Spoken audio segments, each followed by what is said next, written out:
Will be led in the national anthem by Committeewoman Ms. Adams. Please rise and salute the flag. I'm national. You do not want me singing.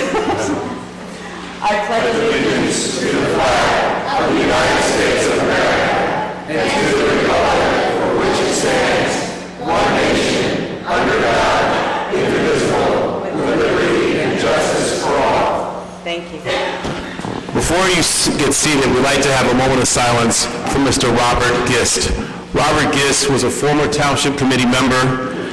He was the clerk from 1983 to 1987. He was the welfare director and a 40-year Maplewood resident. So just a moment of silence for Robert Gist.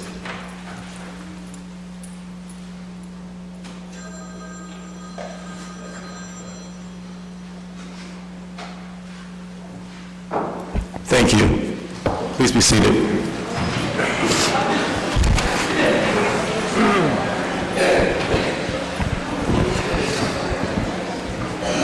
Pursuant to Section 5, Chapter 231, Public Laws of 1975, this is to state for the record that adequate notice of this meeting has been provided to the public by posting and maintaining the annual notice of regular meetings on the bulletin board of the municipal building, by mailing the annual notice of regular meetings for 2020 to the News Record and Star Ledger in December 2019, and by filing said notice in the office of the Township Clerk.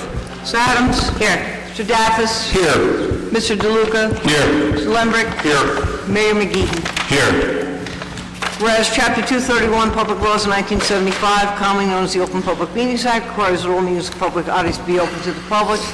And whereas Section 7A provides that the governing body has the discretion to permit, prohibit, or regulate the active participation of the public at any meeting, and whereas desire the governing body to comply with the provision of this Act, same time to conduct its business in an orderly and expeditious manner, now therefore be it resolved by the Township Committee, the Township of Maplewood, does hereby prohibit, except as set forth in the formal agenda, active participation in the deliberations of the governing body by the public, and except as otherwise prescribed by law, does limit the public to the observations of the actions and discussions of the governing body at all of its regular and special meetings. So moved. Second. Chair of the Township Committee of Maplewood. We have a pretty extensive agenda, and we're going to recognize several people tonight, so I want to let you know that once they've been recognized, you're free to leave, so you don't have to stay for the remaining 3 hours of this meeting. I will run through the agenda very quickly. We will have 2 employee spotlights from Ms. Adele Lewis and Don Ross. We'll be doing 3 proclamations recognizing the Greater Essex County, New Jersey Jack and Jill chapter. Women's History Month, we'll also recognize our first female mayor, Mayor Ellen Davenport. We will then have a board and committee appointment to our Senior Advisory Committee. After that, we will have our Board of Health meeting, and for those who are interested, we'll be having an extensive review and discussion regarding the coronavirus. There's been a lot of work done by the township in the last 6 days to address this issue. So we'll be discussing that with extensive information. At that point, we'll go on to our first public comment. These are agenda items only. And then from that point, we'll do the introduction of 60 ordinances. We have ordinance about the creation of the Department of Engineering and Public Works. We also have an ordinance regarding revised fees for towing and storage. We have an ordinance on fees related to rental properties. Another ordinance on first passage for vehicles and traffic. An ordinance regarding styrofoam and food service ware. And then finally, a new ordinance regarding, amending our ordinance regarding our single-use plastic bags. At that point, then we will go ahead and have reports from our departments. And then we'll have administrative reports from Ms. Fritzen, from Ms. Viveros, and Mr. Desiderio. We have 8 discussion items this evening, quite a few. We'll be talking about the reusable food and beverage accessories, the 4th of July fireworks, the bird-off plan, Cultural Affairs Department update, our Youth Restorative Justice Program, our Soma Treasure Hunt for 2020, LGBTQ household data and update information, and then we'll have a Finance Committee recommendation regarding a sewer fee surcharge. At that point, we'll go into our consent agenda, where we have a total of 11 items. We'll be looking at approvals for DH Auto, bills and claims. We'll be authorizing the execution of a connection between South Orange and Maplewood regarding our Wi-Fi project. We'll also look at authorizing agreements with Robert Wood in the Johnson Health Network, our ambulance program. We'll be also appointing a graphic designer. We'll be appointing office assistants to the Department of Community Services. We'll also be appointing an art director to the Department of Community Services. We'll be appointing a building attendant for the Department of Community Services.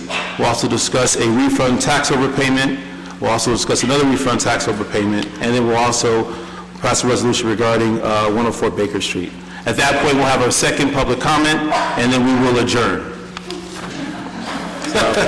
So you're welcome to stay for the whole agenda. Okay, so without further ado, I'd like to call Adele Lewis up as one of our 2 individuals that we're recognizing in our employee spotlight.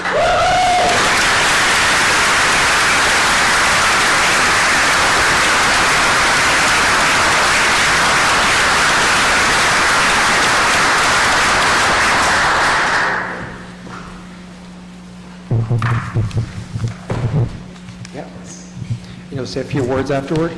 Yeah. Okay. So this is a wonderful new tradition that our new Mayor Mcgee has begun, spotlighting some of our distinguished employees, and Adele Lewis is certainly one of those. We have been fortunate for many, many years to have Adele serve as our planning and zoning administrator. And we're delighted, Adele, that you have quite the audience this evening in your honor. So, a resolution of recognition and appreciation. Whereas the Township of Maplewood has been fortunate to have dedicated staff committed to the mission of the municipality, and whereas recognizing Adele for her commitment to the residents of our town by stepping up and addressing projects, requests, or responsibilities above and beyond, whereas we as the Township Committee wish to extend our utmost appreciation for the work that Adele has done to make public service an exciting and joyous experience for the residents of the Township of Maplewood, whereas the Township Committee wishes to extend our sincere best wishes for every happiness in the future and her continued success in making the Township a desirable place to work. Now therefore be it resolved that the Maplewood Township Committee recognizes and appreciates the service of Adele Lewis, our Planning and Zoning Board Administrator, and wishes her well in all future endeavors, and further that this resolution of appreciation and support be duly recorded by the Township Committee on this 3rd day of the month of March in 2020. Congratulations, Adele.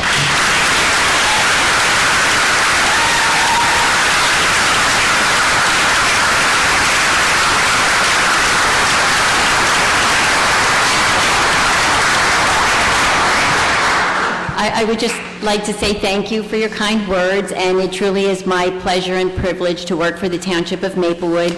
I love my job as the Planning and Zoning Board Administrator. I love my board members, and I love the residents of this town, and I'm happy to be a part of the Township. Thank you.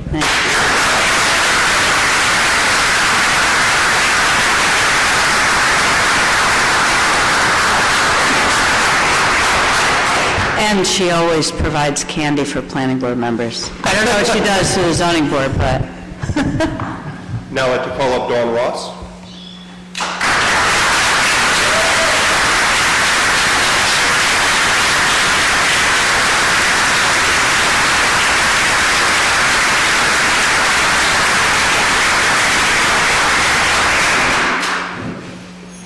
Whereas the Township of Maplewood has been fortunate to have dedicated staff committed to the mission of this municipality, and whereas recognizing Dawn Ross for her commitment to the residents of our town by stepping up in addressing projects, requests, and responsibilities above and beyond, And whereas we as the Township Committee wish to intend our utmost appreciation for the work that Dawn Ross has done to make public service an exciting and joyous experience for the residents of the Township of Maplewood, and whereas the Township Committee wishes to extend our sincere best wishes for every happiness in the future and her continued success in making this township a desirable place to work, now therefore be it resolved that the Maplewood Township Committee recognizes and appreciates the service of Dawn Ross and wishes her well in all future endeavors.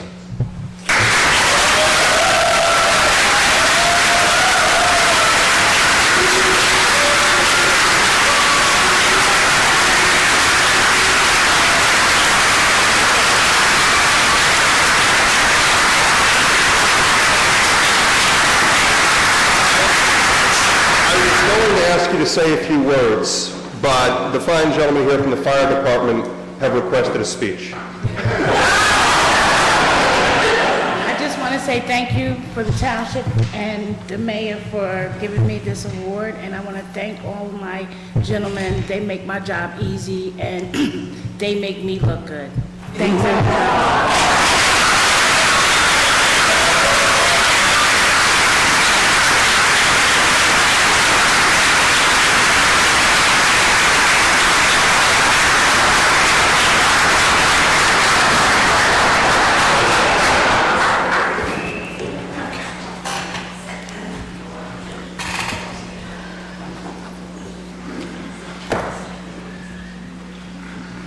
For those who have the privilege, Dawn has the most robust reports you ever see when you go to public safety.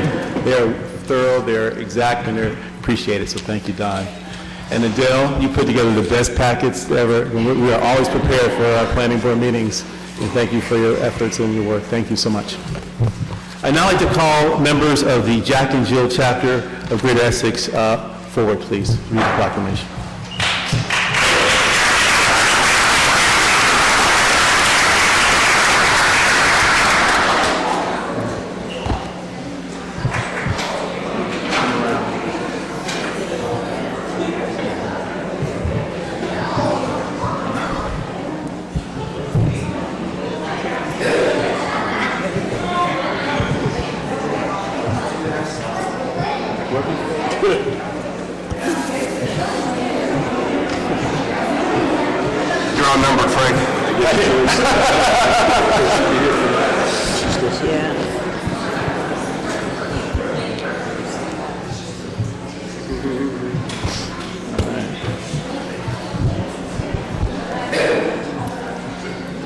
I am definitely outnumbered. I love it.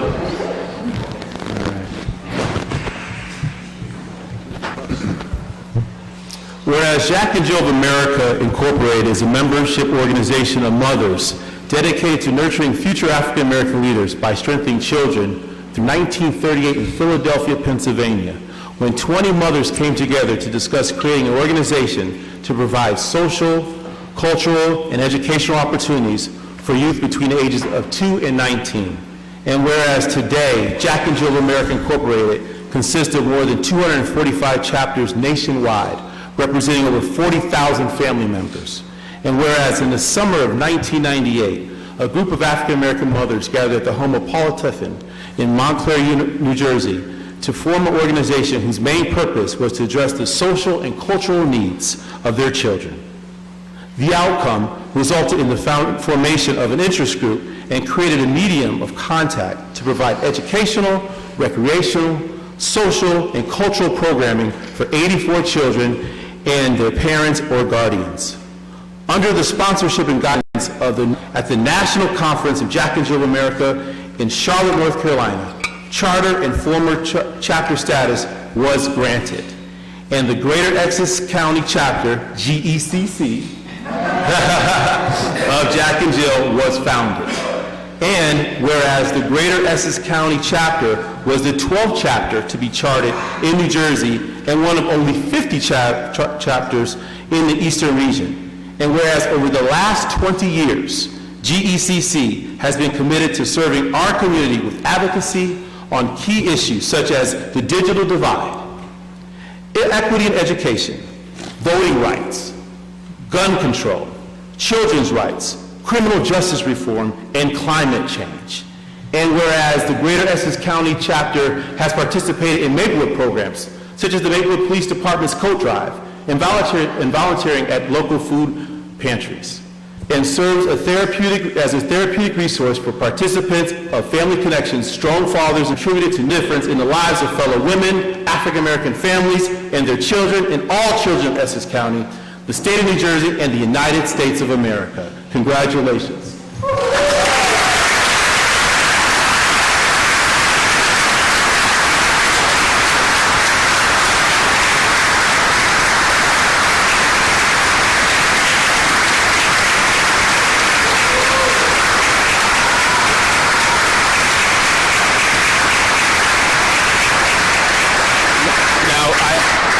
Before the Madam President makes some remarks, because this is a momentous occasion, and I, as a Jack and Jill alum from Chicago, am so proud of this, amazing moment. This is when I think about Women's History Month and Black History Month. I can't think of anything that brings the bridge together than Jack and Jill. There's nothing better.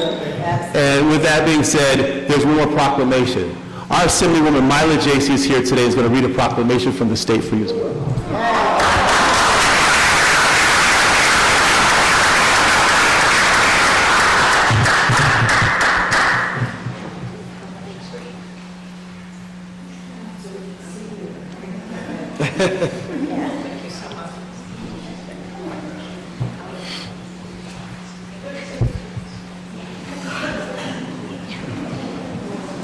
I want to get a good picture, right?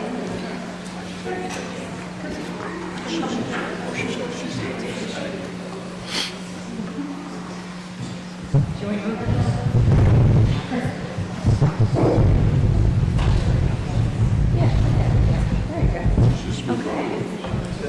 She's remodeling. Well, she has to. She's kind of outnumbered.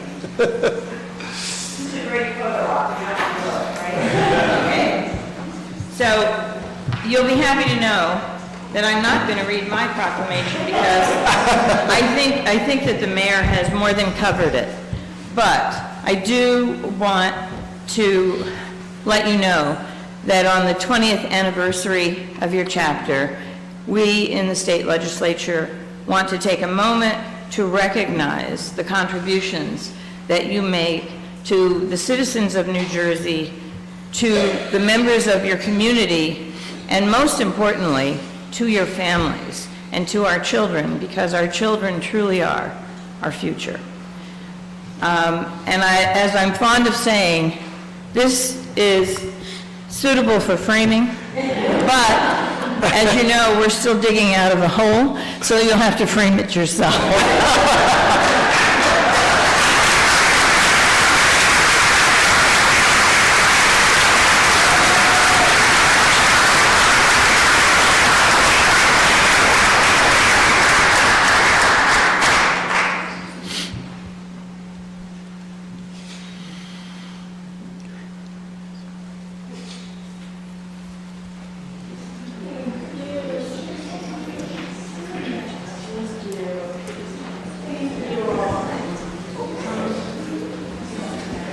Is it okay? Thank you. Thank you all. If I may, I was told I could say a couple of remarks. I think our chapter can sit down. Thank you all, and thanks to my lovely, wonderful, amazing chapter, Greater Essex, past and present alums, past and present presidents and officers that came here tonight, and to my family as well. So first and foremost, very quickly, on behalf of the Greater Essex County Chapter, I want to thank Assemblywoman Myla Jacey, the state of New Jersey, First Lady Marie Mcgee, and of course our wonderful Mayor, Frank Mcgee, the Township of Maplewood, South Orange Village President Scheana Column, in case she's here. I'm a Soma resident, South Orange resident. All elected officials, board members, Soma residents, Jack and Jill members, guests, and friends. I'm so honored, obviously, to be here tonight at the onset of Women's History Month, but at the close of Black History Month, because I thought also that it's a perfect opportunity to highlight the contributions of our chapter. I want to take a moment to quickly tell you a funny story that I just recently shared with my 80-year-old mother, and I think it really encapsulates here what we're all here today and what we generally have to do in this 2020 year. These elderly members, anybody that you need to the polls, I need you to do what you got to do. So she listened patiently, as mothers do. And she said, in a very clear, deliberate, unwavering tone, she said, "Sweetheart, you don't have to worry about anything. We know exactly what we have to do here in South Carolina." And I think what she was trying to say is that they're very clear about their role and their responsibility to the community. They let it be known that they mattered. They let it be known that their voices mattered, that their issues mattered, that the people mattered of their community. And most importantly, they let it be known that their votes mattered. And the clarity in which she answered me spoke to me about the astuteness, the wisdom, the power, and the strength, and the critical importance of Black women to our society. It spoke volumes about the fact that my mother's generation seemed to know exactly what their duty was to their children, and more importantly, to their children's children. They understood intimately what their role was about in bringing about the sea change that they needed to see, and they recognized that the fight was not only theirs to fight, but it really wasn't about them. It really was about the next generation that they would never see. It resonated to me also that Black women have kind of always known our worth, and that even when others didn't recognize it, they knew who they were. So as we get ready to, mark also the 100th anniversary of the passage of the 19th Amendment, which guaranteed and protected the woman's right to vote, her comments also spoke volumes about the clarity that we all need to have in this 2020, this year of what I call, and everyone calls, the year of perfect vision, right? The year that we need to think about how we need to represent our interests and who we want to represent our interests and how we also want to be represented in this world. So as I reflect briefly upon the impact that our chapter, GECC, has had upon this community in its 20 years, I can attest to the fact that the women who charted this chapter, the women who led this chapter, the women who have passed through this chapter had a similar type of perfect vision. They have used their power, their strength, their collective resources to ensure that they advocated for the people, issues, and causes that matter to this community. They have fought to make a difference in the lives of countless children and families whose voices are far too often unheard, and quite frankly, whose needs are quite simply unseen. So by harnessing the intellect, talents, gifts, and resources of our mother members and fathers and our teens, our chapter has been able to leverage the collective resources in order to support the economic, physical, educational, and emotional needs of all African American children. So I just want to tell you that as we embark upon our 20th anniversary, we have really focused our efforts to transform the lives of our children, one child at a time. And we have done that by strengthening children through leadership development, volunteer service, philanthropic duty, and civic duty. So if you want to know what GECC really is about, we are a chapter who dares to make a difference. We're a chapter who challenges conventions and disrupts systems that have historically disenfranchised our people. We are a chapter who strives to be inclusive and to allow all of our children, regardless of whether they are differently abled or not, to participate fully in our activities. We are mothers on a mission to help not all of our children, not just one of our children, but of all of our children, to be the very best that they can be. And we are a chapter who strives for excellence in all that we do. And we are a chapter who cares. In my home, and our home with my husband and my 2 children, we have a sign that says, when you have more than you need, build a larger table and not a higher fence. And I am proud to say that GECC also lives by this motto. It continues to build longer tables to make sure that everyone has a seat at the table. Thank you so much.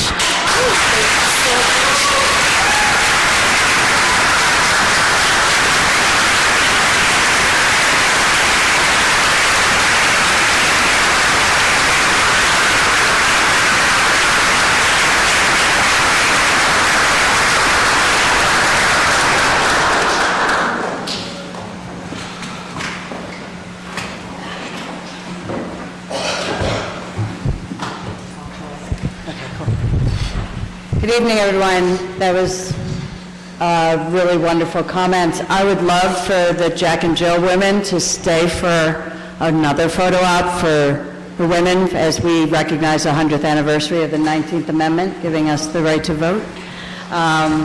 So we have women here tonight who have been elected to office to serve their communities and counties or state, whatever. I would love for all of those who, either in the past or present, have served as an elected official to please join me up here to read this proclamation.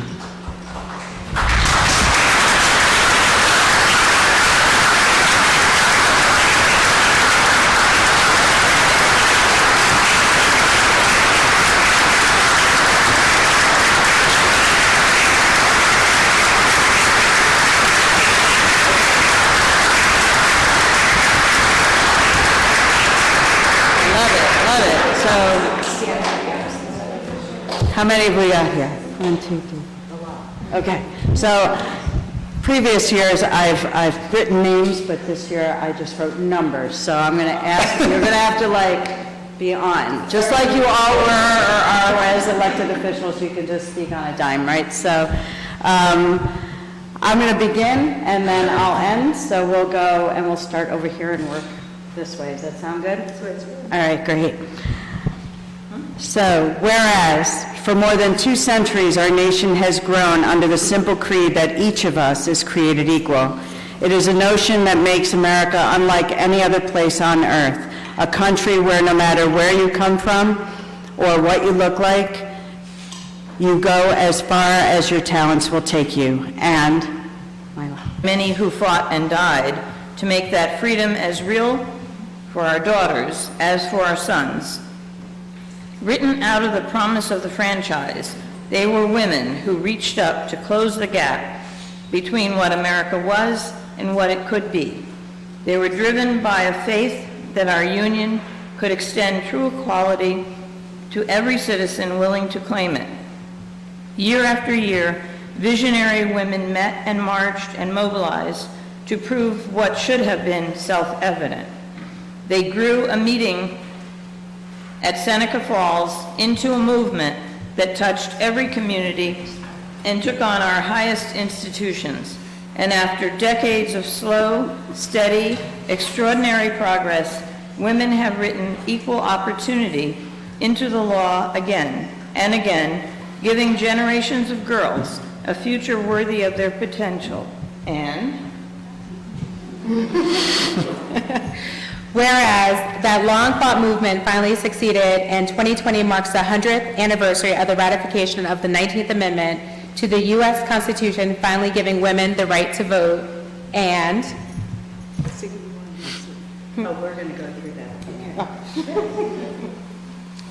And whereas the women's suffragette movement was fraught with racism and discrimination toward black suffragettes, particularly when white suffragette leaders were trying to appeal to leaders in the Jim Crow South for women's national voting rights, black suffragettes endured and persevered as they fought not only for the rights of women to vote, but of black women and men. We recognize and honor their unparalleled commitment in fighting for rights for all women. And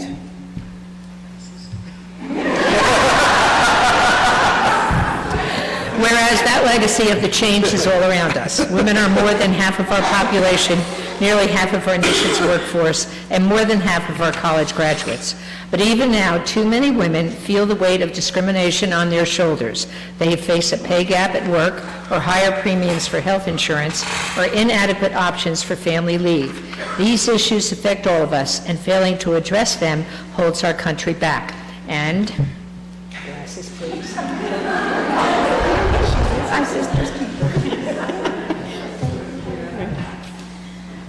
Whereas medical research has for decades focused on men ignoring women, and particularly women of color.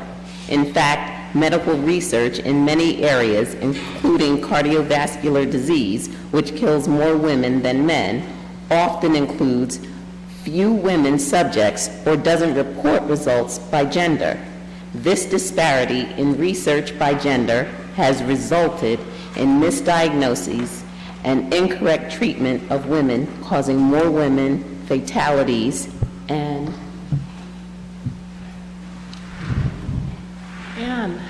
whereas recent times have brought to light the sexual harassment and abuse imposed on women in the workforce for decades, holding them prisoners to male power, being stepped over for promotions and positions of authority, and limiting their ability to advance and thrive in their careers, and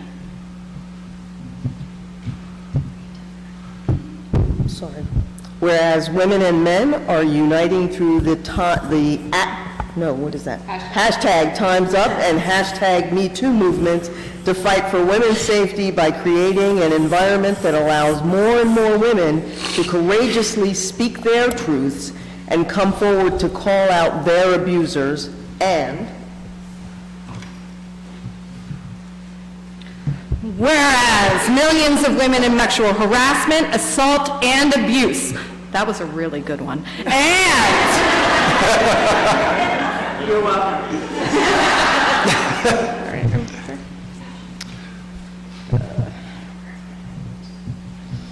Whereas women are still not fully or adequately represented at the top tables of organizations and corporations, nor on local governing bodies or in state and national houses of government, and are therefore not being heard or listened to, leaving a woman's very important perspective unrepresented when corporate policies and decisions and local, state, and federal laws are being made. And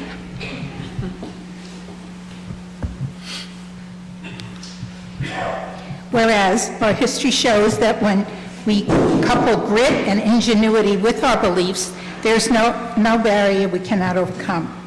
We can stay true to our founding creed that in America, all things should be possible for all people. That spirit is what is called, what our mothers and grandmothers, to fight for a world where no wall or ceiling could keep their daughters from their dreams. Although we still have much to do, and we need more women running for office to make our opportunities brighter, we recognize the accomplishments of women who fought for our rights now and in the past, and pledge to them to keep advocating for equality. And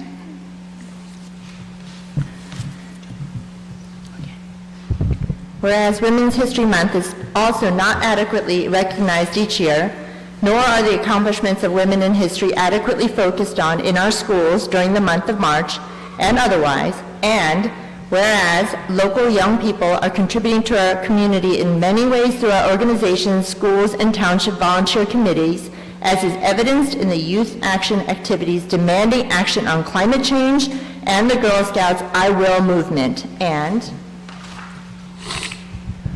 whereas South Orange and Maplewood community leaders are working together to finally shine the spotlight on Women's History Month, and in this case, the 100th anniversary of the 19th Amendment, with events and promotion of local women-owned businesses, and to celebrate women's empowerment, and to focus on women in history who fought for our rights and whose lives changed the course of history.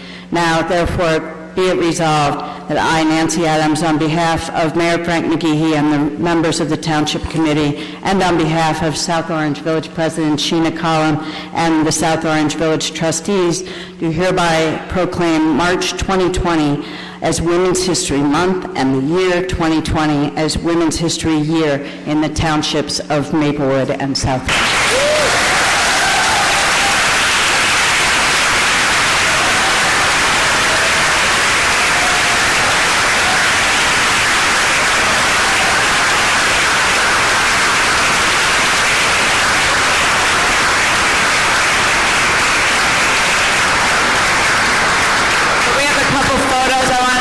So if we could get one of those of us who are up here, if we could scooch in and up near me. Near me. Don't be afraid, I have deodorant on. I even have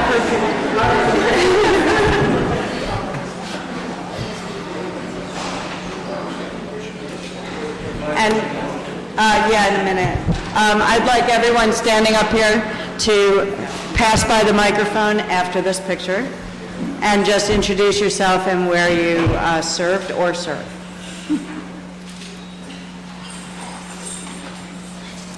Okay, thank you. So obviously, I'll start. My name is Summer Jones. I was elected in May of 2019. South Orange Village trustee. I'm Dr. Joyce Wilson Harley. I was elected, the first African-American elected to the Board of Trustees, Village Trustees in South Orange, where I went on to serve as mayor from 89 to 93, and I made history again by being the first African-American, the first woman appointed by the county exec to serve as the county administrator for the great county of Essex.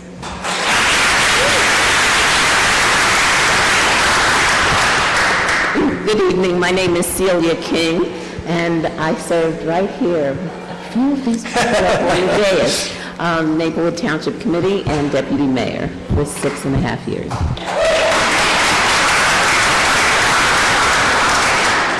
Again, Assemblywoman Myla Jacey. I served 3 terms on the Board of Education here in South Orange, Maplewood, and I am now serving my 7th term in the Assembly.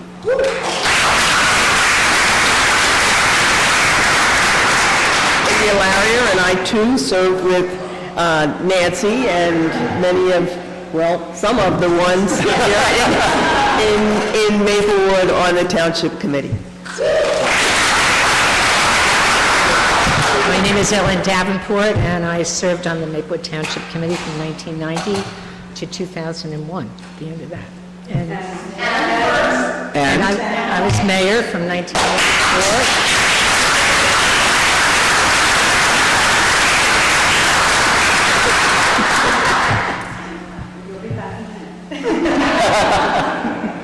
I'm Donna Collier, elected in May 2019 to South Orange trustees. Hi, everyone. Scheana Collum, Village President in South Orange. Woo!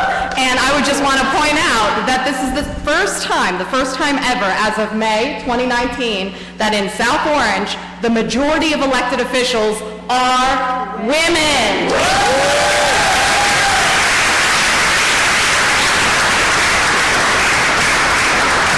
Adams, and I just finished my term as a board member on the South Orange Maplewood School Board.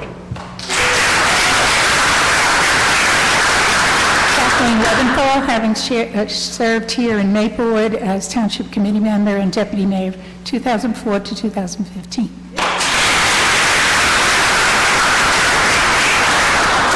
And I'm Shannon Cuttle. I currently serve in the South Orange Maplewood Board of Education, and as of this year, I'm the first Vice President of the South Orange Maplewood Board of Education. I also happen to be the first openly non-binary trans person elected. Thank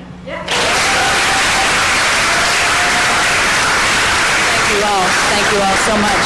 So excuse us all while we do a couple of quick photo ops. So I want to recognize if the women employees of the Township of Maplewood who came out tonight, thank you so much as a show of support, and we want to recognize you as well. So if you could all stand first so we can applaud you.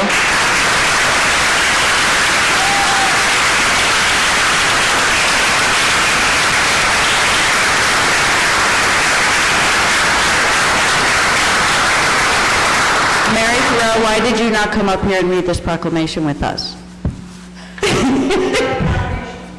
No, I was talking to Mary, but could you guys come up, everybody come up to take a photo with us? I just noticed that Mary wasn't up here. I wanted to point her out. Mary Thoreau served as a South Orange trustee for several years.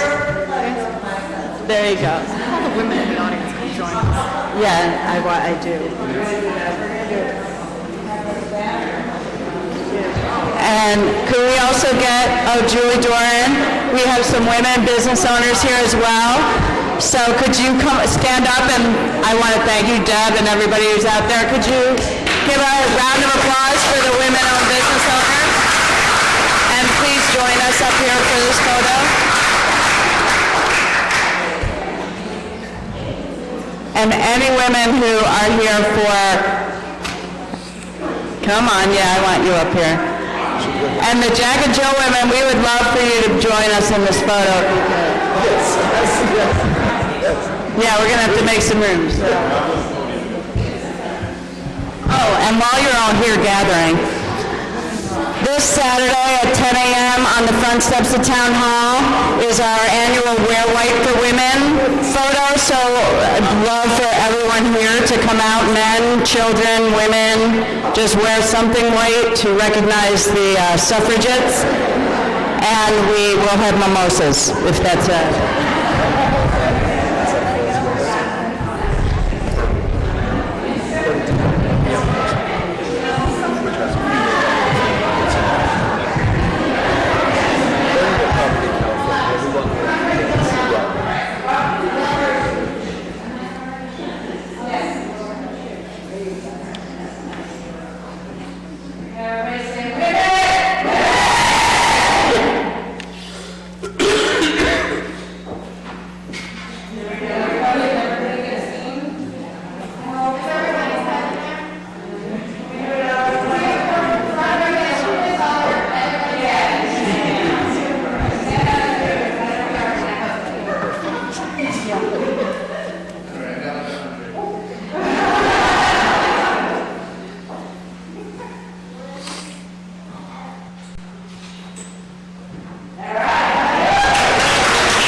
festivities will continue.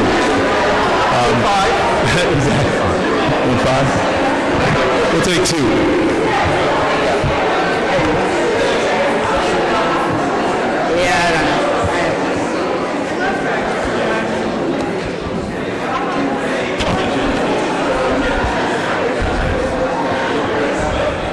And everybody, we need to recognize Mayor Davenport in a second too, so if you can stay a few more minutes.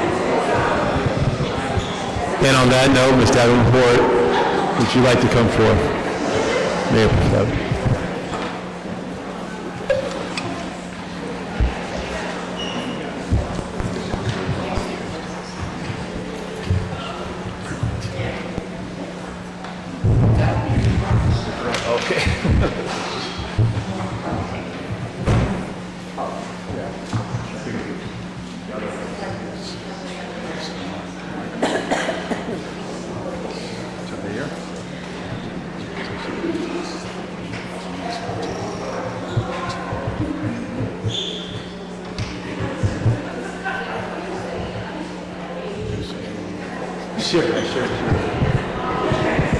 So, good evening again, everyone. As you know, we're about to honor Ellen Davenport, who was the first female mayor of Maplewood. It's Women's History Month, and she made history.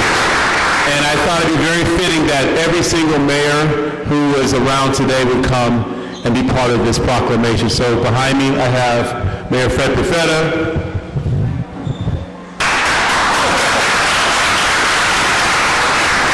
Mayor Jerry Ryan, and Mayor Victor Luca. Mayor Perfetta. So, Ellen, I have a proclamation to begin. This is clearly age before beauty, I want you to know. But before I do that, I just want to make a brief comment because it's the case that as we get further away from the times we serve, people might not know some of the very, very important things that former mayors have done. And I just wanted to mention one very special thing that I know personally about Mayor Davenport. As I looked out tonight on this, all this diversity we have here, all this integration, and our second African-American mayor, I thought to myself, you know, it wasn't always that way. And there was a time back in the early 90s to the mid-90s when Maplewood was the subject of a great deal of racial steering and blockbusting. It was very bad. It was looking very grim for Maplewood. We were not being treated well by the real estate industry. And Ellen and I were both on a planning board at the time, and I was sitting next to Ellen, and she said, "Are you aware of what's going on?" I said, "Oh, yeah, it's worrisome." And she said, "How would you like to be on a, what should we call it, a blue ribbon committee to study this?" Yeah, right. So I said, "I'd love to." And Ellen put that together, and we called it the committee TBN, to be named because of its racial nature. We didn't talk about race in those days in Maplewood, so we didn't want to say that it was racial in nature, but it was. And that committee went on to make some findings, and that committee is what founded the Maplewood South Orange Community Coalition on Race, of which I was lucky enough to be the first chair. And then everything changed, and you wouldn't know today that history existed. You might if you were here, but you wouldn't otherwise. And quite frankly, if it hadn't been for the foresight of Mayor Davenport, that might never have come to pass. So I think she deserves a great deal.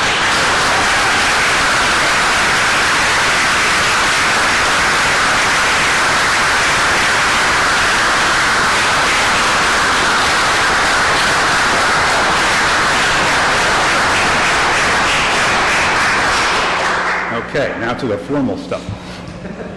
Whereas Ellen Davenport was born and raised in the Roseville section of Newark and moved to Maplewood in 1968 with her husband Donald, and whereas Ms. Davenport is a graduate of Cohen University and after graduation joined Cohen University's Alumni Association Board of Directors for 20 years and served as chair for 7 years. Whereas Ellen Davenport held professional positions throughout her life that served communities and citizens, including teaching 5th grade in Bloomfield's Public Schools, managing a local business in Maplewood, serving as New Jersey State Senate's Supervisor of the Bills, and New Jersey State Senate's Secretary of the Senate. And whereas on January 1 of 1990, Ms. Davenport was sworn into office for her first term on the Township Committee and served on the Township Committee from 1990 through 2001. And whereas on January 1st of 1994, Ellen Davenport was sworn in as mayor of the Township of Maplewood and served as mayor from 1994 through 1997. And Mayor Ryan. And whereas on this day of January 1st of 1994, the following words were spoken by me. I don't think there's any suspense in this room as to who's going to be nominated. There's a lot of history going on at this moment. This is not a community that changes its mayor very often. In fact, our new mayor will only be the 8th mayor to ever serve. All those mayors worked hard, served well, and left a proud tradition for us all to follow.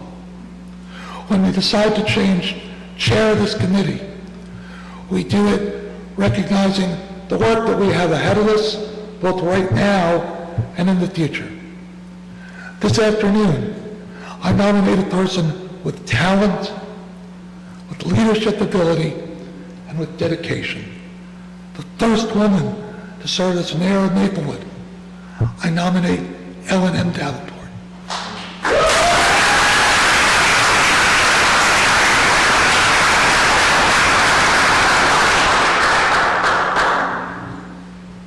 And whereas Ms. Davenport's leadership throughout her tenure on the Maplewood Township Committee played an essential role during key transformative years for Maplewood Township, including the institution of the Midtown Direct Train Service, bringing the commuter jitney service to Maplewood, the first jitney service in the state, the creation of the Community Coalition on Race, and pushing the narrative of transparency for the public by negotiating a cable television contract with Comcast to make all Township Committee meetings live, as they are now to this day.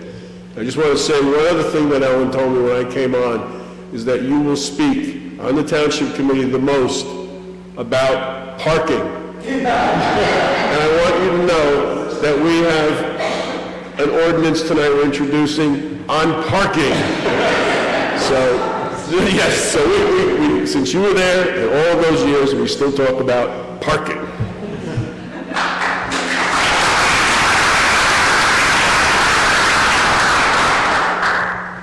And whereas after Mayor Davenport's tenure on the Maplewood Township Committee, she continues to serve in critical leadership roles in our community, including as a one-time board member for Family Connections, taking the position of president for a period of time, serving on the Maplewood Village Alliance, and as co-director of Maplewood Village Alliance's Dickens Village, as a steering committee member of the Robert J. Miller Oyster Fest, and as the treasurer of the Maplewood Memorial Library Foundation during a critical time as we strive to raise funds to bring the 21st century library to our community. Therefore, let it be resolved that I, Mayor Frank Mcgee of the Township of Maplewood, all former mayors of the Township of Maplewood, the Township Committee, all former and current women-elects of the Township of Maplewood, hereby recognize Maplewood's first female mayor, Ellen Davenport, on the 30th anniversary of her election to office. Her unwavering dedication to Maplewood and beyond provides a blueprint for service of the greater good for all public officials today and for years to come.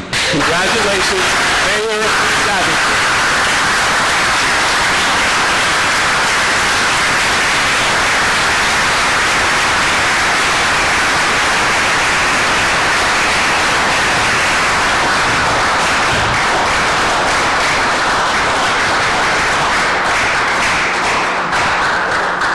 Mayor, we have a gift for you. We actually have the actual minutes from your first meeting as mayor.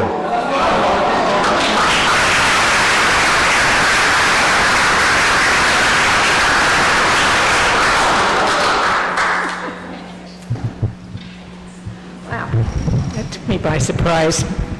Thank you, Mayor Mcgee, members of the Township Committee, and fellow mayors. I'm just a little overwhelmed. Thank you very much. I don't know where the years went, but all I can tell you is time flies when you're having fun. But I would like to make just one comment. I was really very fortunate in the period of time that I've served Maplewood to serve with some wonderfully talented, brilliant people. They really did make you look good.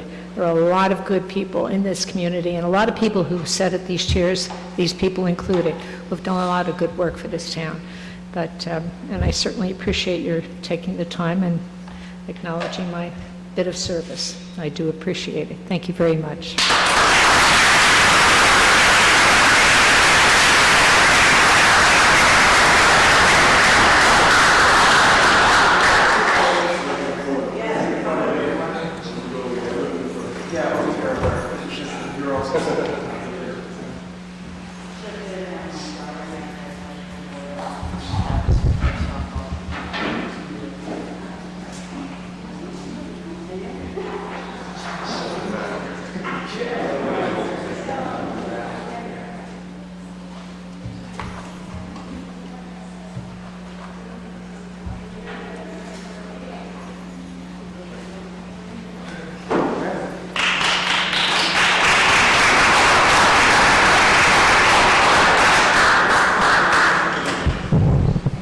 Could I just give a shout out to Mr. Don Davenport for all his support of his wife?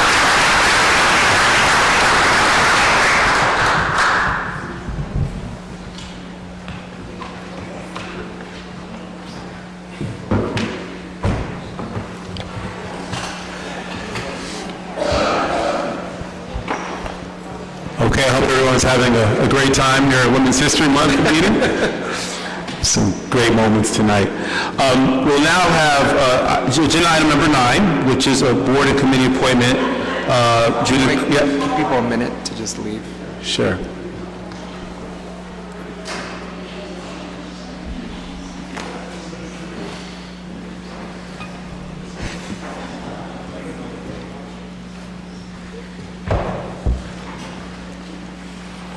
Okay, Mr. Daffis. Thank you, Mayor. I invite Judy Kramer up to the podium.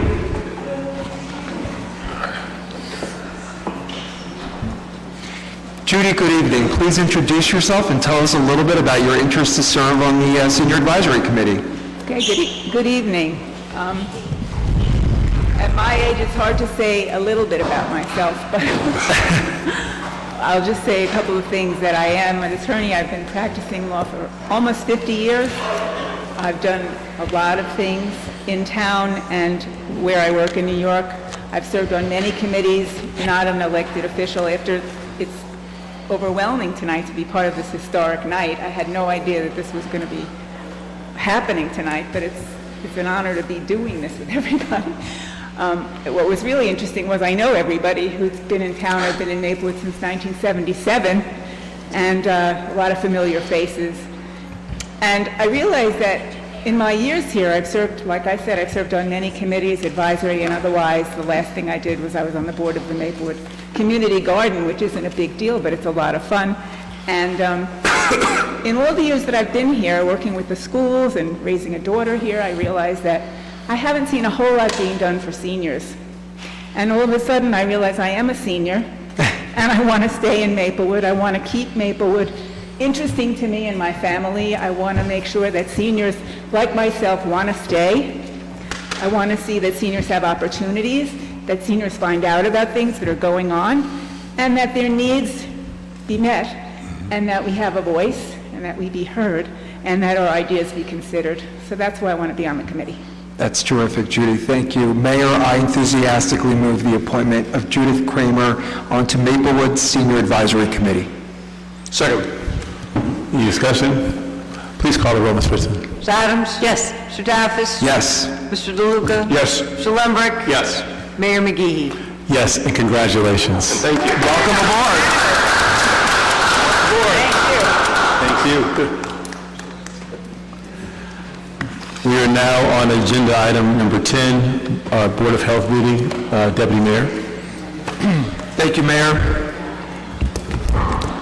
Pursuant to Section 5, Chapter 231, Public Law, New Jersey, 1975, this is to state for the record that adequate notice of this meeting has been provided to the public by posting and maintaining the annual notice of regular meetings on the Bulletin Board of Municipal Building, by mailing the annual notice of regular meetings for 2020 to the News Record and Star Ledger in December 2019, and by filing said notice in the office of the Township Clerk. Ms. Fritzen, please call the roll. Ms. Adams? Here. Mr. DeLuca? Here. Mr. Lembrick? Here. Mayor Mcgee? Here. Mr. Daffix? Here. Whereas Chapter 231, Public Laws 1975, commonly known as the Open Public Meetings Act, requires all meetings of public bodies be open to the public, and whereas Section 7A provides that the Board of Health has the discretion to permit, prohibit, or regulate the active participation of the public at any meeting, and whereas desire the Maplewood Board of Health to comply with the provisions of this act, same time to conduct its business in an orderly and expeditious manner, now therefore be resolved by the Maplewood Board of Health, the Township of Maplewood does hereby prohibit, except as set forth in the formal agenda, active participation in the deliberations of the Board of Health by the public, and except as otherwise prescribed by law, does limit the public to the observation of the actions and discussions of the Board of Health at all its regular and special meetings. So moved. Second. Ms. Adams? Yes. Mr. DeLuca? Yes. Mr. Lembrick? Yes. Mayor Mcgee? Yes. Mr. Daffis? Yes. Thank you, Ms. Fritzen. Entertain a motion for the approval of the minutes from the February 4th, 2020 Board of Health meeting. So moved. Second. Mr. Adams? Yes. Mr. Daffis? Yes. Mr. DeLuca? Yes. Mr. Lembrick? Yes. Mayor McGee? Yes. Thank you. Invite our health officer, Good evening, everyone. Davenport. Good evening. Going from one Davenport to another. One Davenport to another, yes. That's good. Okay. Oh, she's more inspiring. So, let's start with what's on everyone's mind. Ms. Davenport, can you speak into the mic a little bit, because we got a lot of background interference noise in the back? Thank you. Thank you. To address what is on everyone's mind, which is the coronavirus epidemic that we have right now, an outbreak. So communication has been posted on the township website on the coronavirus, consistent with the messaging from the State Health Department. Communication has also been shared with our faith-based communities and with the senior living apartments and Winchester Gardens and with our seniors. Within our municipal buildings, we are making preparations for protecting our employees as well as the patrons who use our municipal buildings. And we are posting hand washing sign reminders and putting those out through social media as well. Just to update you on the national status of the coronavirus spread, the number of deaths in the United States as of today is 7. The number of confirmed cases in the United States is 100 and rising. There are currently no cases of confirmed coronavirus in New Jersey. And I was on a phone call with the administrator, with Governor Murphy and Commissioner of Health Persicelli this afternoon. And they also provided that nj.gov/health is also another website where you can go to for information from the State Health Department, and that they've been in contact with the Board of Education. They had a conference call right after us, and with New Jersey Transit, saying that New Jersey Transit is aware that they have to clean and be more cognizant of the public transportation and how many people use it, and keeping it clean and sanitary, addressing coronavirus. I just want to read off what is said a little bit on the township website. And it does have great information, as well as a picture of the COVID ID Stop the Spread of Germs poster, which has some really great information on how to stop the spread of germs in 6 very easy steps. What I do want to say about COVID ID coronavirus, or NCOVs, what you might see as well, is that the state has a 24-hour statewide hotline for answering questions about the novel coronavirus. That number is 1-800-222-1222. The situation is always evolving and constantly evolving, so the public health community is being monitored and informed regularly, and we try to keep the township committee and our administrator informed as well. Coronaviruses in general are not new, and they're quite common and are a frequent cause of respiratory illnesses such as the common cold. Coronaviruses tend to circulate in the fall and winter months, similar to influenza, as we are seeing now. Most people get infected with these viruses at some point in their lives. The type of coronavirus that we are watching right now emerged in Wuhan, China, and is a new type of coronavirus and is infecting people for the first time. The best way to prevent illness is to avoid being exposed to this virus and to stay healthy. Everyday preventive actions can help prevent the spread of respiratory illnesses like COVID, such as washing your hands often for 20 seconds with soap and water, washing your hands after being in public spaces, for example, washing your hands after going to the bathroom, before eating, and after blowing your nose, coughing, or sneezing. On that note, covering your cough and covering your sneeze is really important to prevent respiratory infection spread. Avoid touching your eyes, nose, and mouth. Again, hand washing is important. And avoid close contact with people who are sick. And please stay home if you are sick. And if you would like, we still offer flu shots for our adult residents that are free to the residents of Maplewood, and you can contact the Township Health Department for that information. Ms. Davenport, does the flu shot have any impact in terms of preventing the coronavirus? It does not have any impact that we know of in preventing the coronavirus, but it does protect your immune system from being affected with the flu and then being susceptible to other diseases. So it helps keep you healthier generally, which helps you be more likely to resist. Okay, thank you. And I'd be happy to answer any questions at this time. We are constantly in communication with our superintendent of schools and with the school district and with residents, so we're happy to answer those questions. Thank you, Ms. Davenport. Can you talk a little bit about any of the additional protective measures that we're taking here at municipal facilities to protect our employees and members of the public who come to our facilities? Sure. So what we are doing is we are ordering hand sanitizer as well as disinfectant wipes, tissues, and providing information to people if they need it when they come into the municipal building, so that people can use those when they enter. And were you able to find any anywhere? Because the mass hysteria has caused... Yes, I believe that we are ordering in the township, yeah. Okay, terrific. So we will have them all in all the municipalities, all the municipal buildings and the departments. Great. Yes, and Mayor Mcgee is holding up a sign which was developed. It says, "Notice, everyone should wash their hands after being in public spaces." So public spaces, I want to clarify for a lot of people, that's commuting when you come home from using the train, when you come home from school, after going to the movies, running errands. Those are the types of things you want to do, and when you go home, you want to wash your hands as just a nice precaution.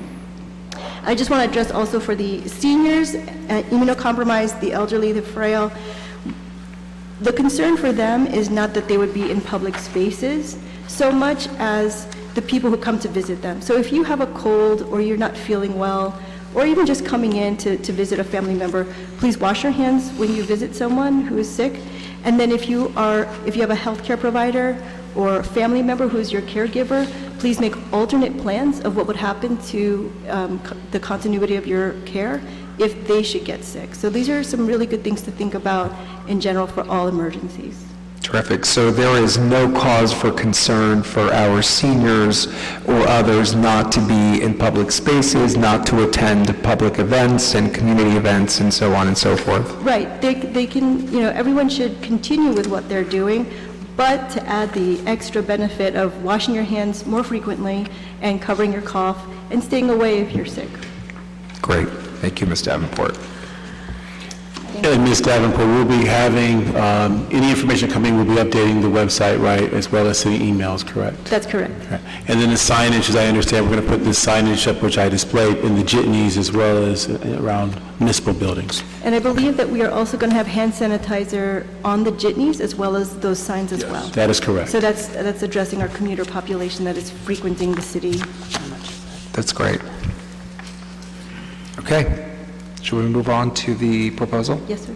Please. So what was provided to you was just some wording on a resolution for health in all policies. It's a proposal for incorporating the discussion of health in looking at everything that affects planning, housing, transportation. Not that health has to be the prominent part of it, but that the health lens should be instilled in the thought process of how we develop any policies, programs, or initiatives. So it's just some wording to, I hope that was included in your packet. We have it. Okay, great, terrific. Okay, so it's just some wording that I'd like you to review, and I'd be open to feedback on reviewing it. I'm also in touch with Sustainable Jersey to get some feedback on it as well. It's one of their initiatives that they're looking to do at municipal level. Was this draft resolution modeled after another municipalities? It was modeled after the New York State health and all policies based on their transportation executive order. So they incorporated health and all policies, but addressing specifically one aspect of it, which was transportation. So the wording came from that, as well as from the Township of Hillsborough, when they developed their information on health and all policies, again, addressing, I believe, transportation and housing. So, Mr. President, I'd like to please recommend that maybe we have Mr. Desiderio take a look at this, and to the extent it requires Maplewoodization, do that, but that maybe we could put this on for approval at the March 17 meeting.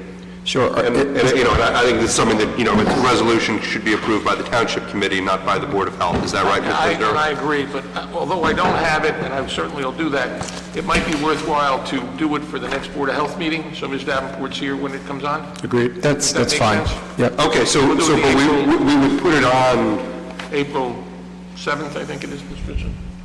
April 7th. Okay. April 7th. okay, for the April 7th, but we put it on for the Township Committee portion of the agenda, not the Board of Health, right? Exactly, but we can put it on as a separate agenda item, either before or after Ms. Davenport's report. Right, okay. Is there any feedback from my colleagues about, Just to be clear, we got 7 pages of the resolution. Is it We the did. same resolution? There's just one resolution? It's just one resolution. Whoever made copies made 7 copies? of the same thing? Yes. Yes, that was Mr. my Desideri needs concern. And I didn't get any, so... And you didn't get a single one? We have 30 extra copies up here. An extra 6 copies, I'll take. There you go, Mr. Desiderio. It's fantastic read, Mr. Desideri. You're going to love it. Great. Gets better each time. It gets better after the 6th page. Great. Let's move on to rodent control and community education response related to that. Right, so we're bringing this up because of a response to a resident regarding rodent control. So I just want to go over some of our processes of what we do when someone calls about a rat complaint. They call the local health department, and then our inspector goes out, visits the home, as he did even this morning. We go looking around the premises for signs of rat harborage or food, right? Because that's what they're usually hanging around for. And then we also look at the adjoining homes, the ones behind, the ones next to, and then we look to have the neighbors, if they need to, clean up and just raise awareness that this is potential harborage, this is maybe where they're living, this is where they're hiding, this is potential food sources, and if they could have that removed. We also provide education.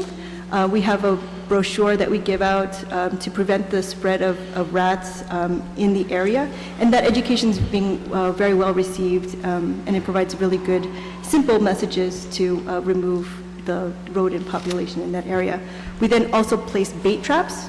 We place anywhere between 1 and 3, depending on the severity of the burrows or if an infestation is occurring. But it really does take the efforts of both the residents in the neighborhood as well as the health department to follow up with them. That's and great. it works out. And we go back and we revisit. That was going to be my follow-up question. So once we've identified an area of concern, what is the follow-up? So within the bait trap, we provide poison for the bait trap. We then repopulated it if we find that they're eating it, and then we continue to replenish it until the rat issue is resolved. And then we remove the bait trap and take it away and then move on to the next step. So one of the things that we do is we actually map out where we've responded throughout the year, and then we return back to it. We continue to provide the services until it's been resolved, and then we can measure that we have made a dent in that neighborhood or area. But it really does take vigilance of educating the community again, like don't forget to pick up your trash, watch out for, open compost, pick up your dog feces because they eat off of that, cover up your open porches and underneath and the burrows. So those are the things that we do to educate people. What about rodent issues that are associated with less than best practices with some restaurants? How do we deal with those situations? Okay, so let's say rodents really only come for food and shelter, similar to any of our basic needs. And if we have a complaint about a restaurant that's near a location, we check their garbage and make sure that they're sanitary and that they're being collected in a timely manner and that they're disposing of it in a proper way, like actually in a closed bin with no holes, not on the street, left out for rodents to eat. And so when we've talked to our local businesses and restaurants, they're very compliant because they don't want this issue either. But sometimes it just means training new staff or reiterating the same message that you can't leave garbage open, you have to throw it out, you have to have a lid, and make sure that there's no holes in them. Great, thank you. Any questions about that? No questions. Great, so we'll move on to the final review of our vaping ordinance. Do my colleagues have any comments? I do have one comment. In the, sorry, I just lost it here, but in the language, there is something that says, any youthful appearing person. Yes. This is in 3rd D. Yes. So that would be me too, right? That would be me and Yeah, all of us. Yeah. So it just doesn't seem typical that you would be in favor of that kind of language. I just want to make sure. This, let me give you the genesis of all of this, okay? This draft came from South Orange. It was initiated by a South Orange trustee, and Mr. Rother prepared this ordinance, looking at the Morristown ordinance. We gave it to Ms. Davenport. We had a meeting with Ms. Davenport and Mr. Festa, I guess it is, who is the South Orange Health Officer, and this is a compilation of all of those. The basic theory was to try to stop, as I understand it, and I'm speaking for Steve at this point, to stop young people from going in and buying vaping products. So basically, this was his language, okay? They want basically for the retailer to take an aggressive position with regard to it and to ask youthful people to produce this identification. No, I understand that. I'm just surprised that you agree to this kind of language, because you normally like to have something more specific. I would, but I don't know, I can't think of anything. Well, what is the language on cigarettes? Anyone under 27 has to be... Under 21. 21. Right, couldn't we just... That's odd, but isn't there proofing yet? Okay, whatever. Okay, if you're not fine with it, I'm fine with it. I'm fine. Okay. My belief is that this is going to evolve. Okay, kind of like the bag ordinance in what you're doing. So my suggestion would be, unless you have some really substantive things, let's give it a shot. Let's put it in effect. I mean, it's going to be, the real chilling effect here is going to be that you can only sell vaping products, right? Okay, and/or tobacco. So you can't sell sticks of gum or packs of gum and vaping products. You can't sell Hershey bars and vaping products. Right. So the issue is, will this have such an effect that we really will eliminate or reduce those retailers who want to sell vaping products? And that's really the intent of the ordinance. Absolutely. So a 7-Eleven, for instance, would not be able to sell vaping products? Say that. A 7-Eleven would not be able to sell vaping products? Unless they stop selling everything else. Exactly. Right. Correct. Very unlikely, correct. Right. Okay? I'm good with it. I'm good with moving forward if everyone else is. Yes. Yep. Okay. Thank you. Put it on for 17. And with this, it would require a lot of education of our local businesses and our communities about the ordinance in its effect with 90 days after signing. Of course. So we put this on for first reading at the next meeting and then for final? So she would be here back for final? Let me just ask you one question. And I put this in, the ordinance shall take effect 90 days. Is that enough, Ms. Davenport? Yes. 90 days after passage? Right. For you to do what you need to do to educate the staff, the various retailers? Right. We have a list of those who sell tobacco. Usually they go hand in hand. Okay. And so we will inform them as soon as we sign it, and they'll have 90 days to comply. Okay. Let's do it. Thank you, sir. Sold. Terrific. I invite members of the public to address the Board of Health. Are there any members of the public who would like to address the Board of Health? Please, come on up. Yeah. Please introduce yourself. Gregory Omar Osborne, Maplewood, New Jersey. You can pick that up. Thanks. I do have a question. Address the committee. Oh, hi, committee. Gregory Omar Osborne.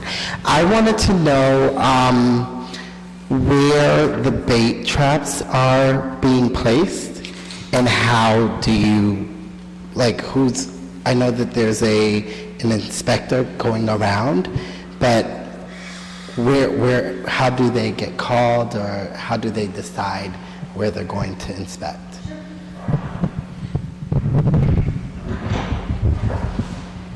Thank you, Mr. Osborne. So when we get a phone call from a resident, we look on their property and we see where there might be a burrow or a place where an animal will hide or live, right?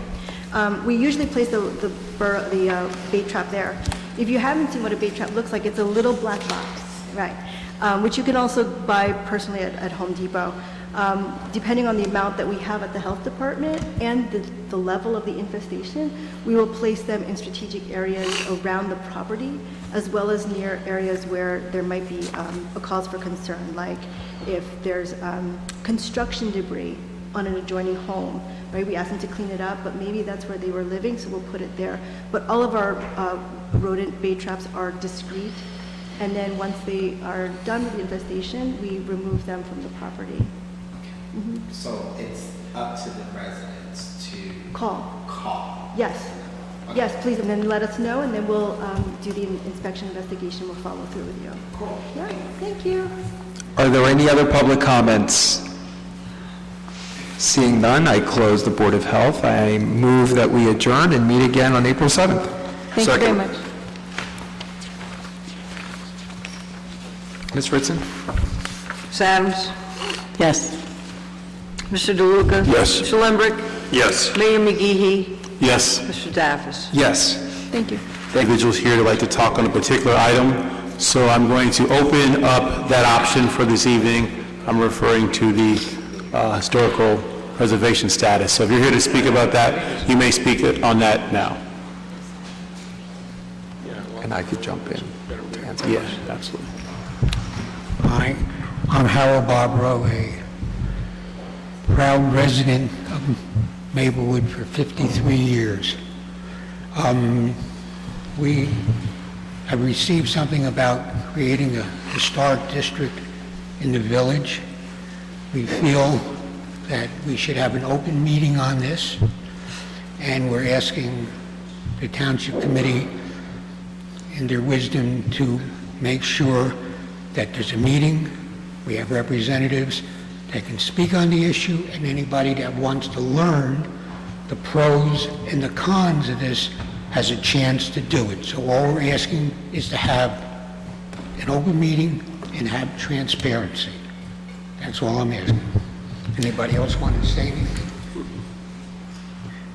Yes. So, Mr. Barbaro and everyone else, thank you all for being here. I can attest to the fact that I have personally spoken to the State Historic Preservation Office about this.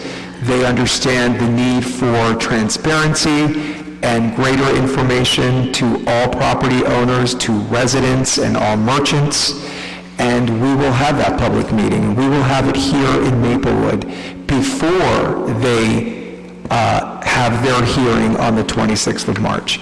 The two possible dates are March 18th or March 19th. And we're going to talk about that a little bit more later this evening and decide which date it's going to be. But there is going to be, hopefully, unless I get any objections from my colleagues, which I don't anticipate, a public hearing here in Maplewood. At that hearing, the State Historic Preservation Office will be present to answer any questions from property owners, residents, or merchants. And the one other question I have is, how are we going to get that particular communication about that meeting out to business owners, property owners, yes, citizens, we have everybody that are within, I guess, all of Maplewood, but more intensely the area of the village? Yeah. No, we have that information. We'll get it to the particular people who are in that area. So we'll take care of that. We will treat this, Mr. Barbaro, like we do with any other public notice. It will go out tomorrow. It'll go by letter to property owners. It'll go to merchants. We'll do a public notice in the news record. And what else do we do, Ms. Fritzen? Can you help me out here? Village Green. Village Green. Tap into. Right. So we will get it out there, and getting it out tomorrow still gives us more than 2 weeks to get the word out and to get everybody to come forward. And Mr. Butler, would you like to share with your colleagues that have been reaching out to you that it will be the 18th or 19th tonight? I appreciate that as well. Okay. Thank you. And the Maplewood Village Alliance will be getting that information to their property owners too. Yep, and we'll be meeting with them tomorrow morning, the representative of the Maplewood Village Alliance. Thank you very kindly. Can I just ask a question? The public meeting we're talking about is going to be held by the the Historic Preservation Office or the Township Committee? The Township Committee. We will be hosting it, they will be coming. It doesn't need to be a meeting of the Township Committee. Right. Well, it does if we're going to have a meeting. It has to be a meeting, it has to be advertised, so we have to go through that whole formal process. Sure. That was something we were going to discuss during the discussion items, but... If it's the Historic Preservation holding it, then we can just attend. Right. If we're sitting up here, some members of us are sitting anywhere. I don't think it's Historic Preservation that's attending it, convening it, hosting it, and actually, it would lend far greater credibility if we were hosting it.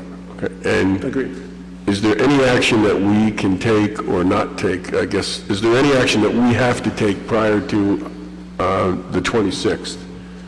I mean, is this... Formal action. Is this already a done deal as far as their vote? Can we object or be in favor of it? Right. So the 26th is not a done deal. That is when they're going to read and review the application for the very first time. They meaning the board, the State Historic Board. And then they will take some time to further review, to come back to our local Historic Preservation Office for any necessary edits or revisions, and then they will make their decision. But the decision will not be made on the 26th. However, it is important to have this public meeting on the 18th or the 19th, because there, you all and everyone else can show up and talk about this and tell them how you feel. Because if the objections from the business community are very evident, then the State Historic Preservation Office will take that into consideration as to whether or not they recommend moving forward after the hearing on the 26th. Does that make sense? So your voice counts, so be there on 18th or 19th, bottom line. So what I'm understanding is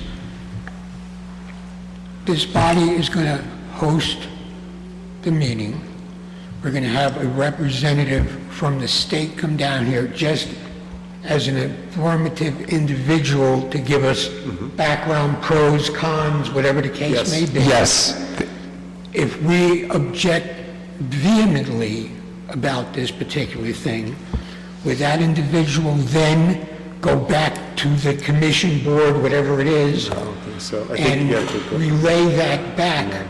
The way it works, Mr. Bobrow, the way that it works is that individual will take that back to the hearing, the 26th hearing, and enter into the record at that time that I was in Maplewood and I heard from business owners and other stakeholders, and they're against this designation. We'll get clarification on that, because I don't think we need to get clarification. Well, because I don't know if that person can take the information that's hearsay and take it to a meeting down in... The person who is coming, I spoke to the person, so let's not confuse people because they're here to be informed. Okay. I will say what I said again to make sure there's no miscommunication, because that is how rumors start.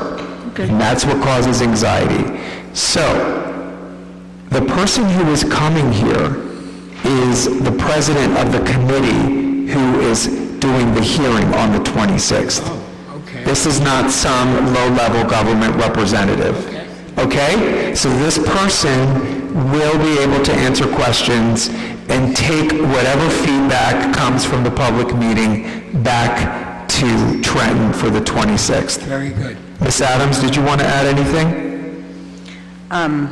Well, I was just, if we can discuss it now, or we can discuss it on the agenda later, it was more of whether or not I was of the understanding this was a Historic Preservation Commission organized meeting, so I didn't know it was going to be... Well, they're going to be invited to be present. No, I know. I didn't know we were hosting it. And the other thing is the 19th, I'll be presenting with Celia King at the Hilton Neighborhood Association, so that's a conflict for the Thursday.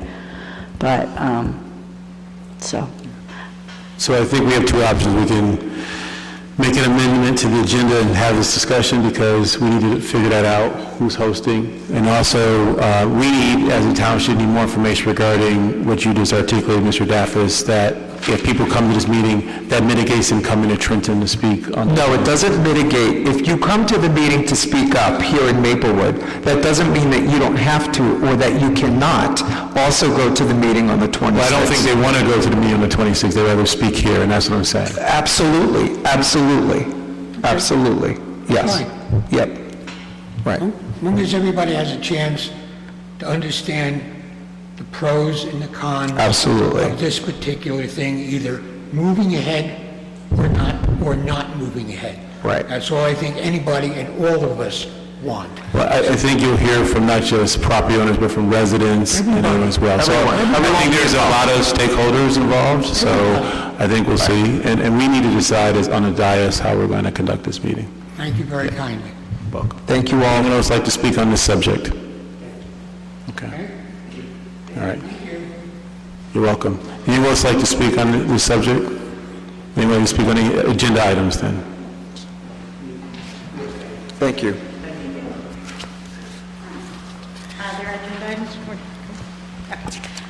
My name is Tracy Woods. I'm tonight I'm from 253 Burnett Avenue, but tonight I'm speaking to you as the chair of the Maplewood Green Team.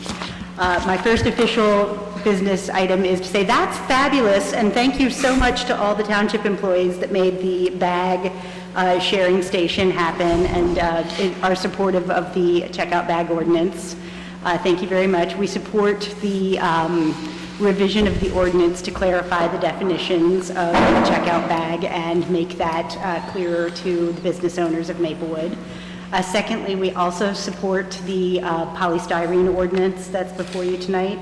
And thirdly, we submitted some edits that we discussed as a committee and voted on submitting them to you for the single-use food accessories. Thank you. Ordinance that is a discussion item for tonight, and with those amendments to the draft that was sent us, we are also very supportive of that ordinance, and we also, as we will be supportive in the education and promotion of these suite of eco-ordinances should they pass. Thank you. Thank you. I'm sorry. I have a question for you on your edits. And I wasn't sure. Do you have it? Can I just refer to it? I know what they say. Okay, so you suggest eliminating this. Says maybe this clause can be removed because only plastic stirrers are totally banned. I didn't understand that. Oh, well, You're saying this section are alternatives? No, the section on where you can have an extension on the deadline. So it had language in it. Oh, I see. Okay, it's all in that. Okay, got it. So we were pointing out that that was a typo, but then also pointing out because the only tiny item that's actually strictly banned is the plastic stirrer, that maybe that could be considered being removed. The way it came out on this screen is, I thought you were referring to the section below it, not that section. My apologies. I did have one other question that came up during the Springfield Avenue Partnership's discussion of this. People want to know why we would be identifying Chopsticks as a single-use food and beverage accessory. Sure. Chopsticks are they are responsible for a lot of deforestation. They're made from poplar, and there are whole forests that are being cut down just to create chopsticks out of virgin wood. So much so that it's actually changed the nature of poplar as it is a construction material, so it's a serious environmental impact, which is bad enough, but the idea that chopsticks are being given out to people who don't even want or need them to become things that make your drawers hard to open is just something that we want to make sure is reduced or done away with. So, because this deals with in a restaurant and also takeout. So in a restaurant, if you wanted chopsticks, you would have to ask for them. So they wouldn't be able to put them on the table like with a knife and a fork. Because some places, they just put a napkin and chopsticks on the table. They wouldn't be able to do that, correct? Right, and a lot of times people, when they sit down and there are chopsticks on the table, they don't use them, but those chopsticks then can't be Get thrown reserved. out, yeah. Okay. And then the other question in that same area is toothpicks. So I know I go to one, it's not in this town, but I go to a Chinese restaurant that at the end, they bring you a little orange, and they may actually do it at the sushi joint, I don't know. They do. And they put chopsticks, they already take your utensils away. Right. They clean everything up, and then they bring out this bowl of an orange with, one or two toothpicks in it with the check. Right. So unless you're going to use your hands, and we're told you got to be careful about how you use your hands now, and some people don't want to, we would say they wouldn't be allowed to use that toothpick under this ordinance. Okay, so that isn't a eventuality that the Green Team formally discussed, so for now, I'm just speaking for myself. And I will say that because they're wooden and not plastic, and because they're fairly small, and it would also add to the complexity of doing education on this ordinance. It doesn't seem like enough material to worry about, but again... I would be, when we talk about this, I would be in favor of just pulling the toothpicks, because I think, and there may be other restaurants which serve like hors d'oeuvres or just finger food, and they have toothpicks in it, and I don't want to create a situation with some of our smaller restaurants. And I think it's, an issue. It's not an issue if we should just remove it, so that nobody gets busted, or you have an issue. Thank you. Thank you. Thank you. Thank you. Would anyone else like to address the Township Committee? Okay, seeing no one, will close up first public comment. Ms. Fritzen, we have the ordinance on introduction. Mayor, item 12, introduction of new ordinance number 2986-20.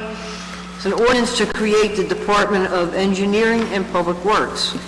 This ordinance will combine the Department of Engineering and the Department of Public Works within the Township of Maplewood and consolidate the supervision of the newly created department.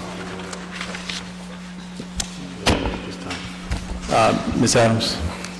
Sure, I move this passage of this ordinance on first reading, its publication according to law in Maplewood South Orange News Record, and a hearing to be held on March 17th. Second. Any discussion? Please call the roll. Ms. Adams? Yes. Mr. Daffis? Yes. Mr. DeLuca? Yes. Mr. Lembrick? Yes. Mayor McGee. Yes, thank you, Ms. Fritzen. We have another ordinance on introduction. Mr. Mayor, it's ordinance number 2987-20. It's an ordinance to amend Chapter 251 of the Code of the Township of Maplewood entitled Towing and Storage Services. This ordinance will revise fees that may be charged for towing services within the Township of Maplewood. I move the passage of this ordinance on first reading, its publication according to law in the Maplewood South Orange News Record, and a hearing to be held on March 17, 2020. Second. Any discussion? Please call the roll. Ms. Adams? Yes. Mr. Daffis? Yes. Mr. DeLuca? Yes. Mr. Lembrick? Yes. Mayor McGee. Yes, thank you, Ms. Fritzen. We have another ordinance on introduction. Ordinance number 2988-20. It's an ordinance to amend Chapter 209 of the Code of the Township of Maplewood entitled Rental Properties. This ordinance will increase the annual registration fee to $75 and missed appointments fee to $25. I move the passage of this ordinance on first reading, its publication according to law in the Maplewood South Orange News Record, and a hearing to be held on March 17th, 2020. Second. Any discussion?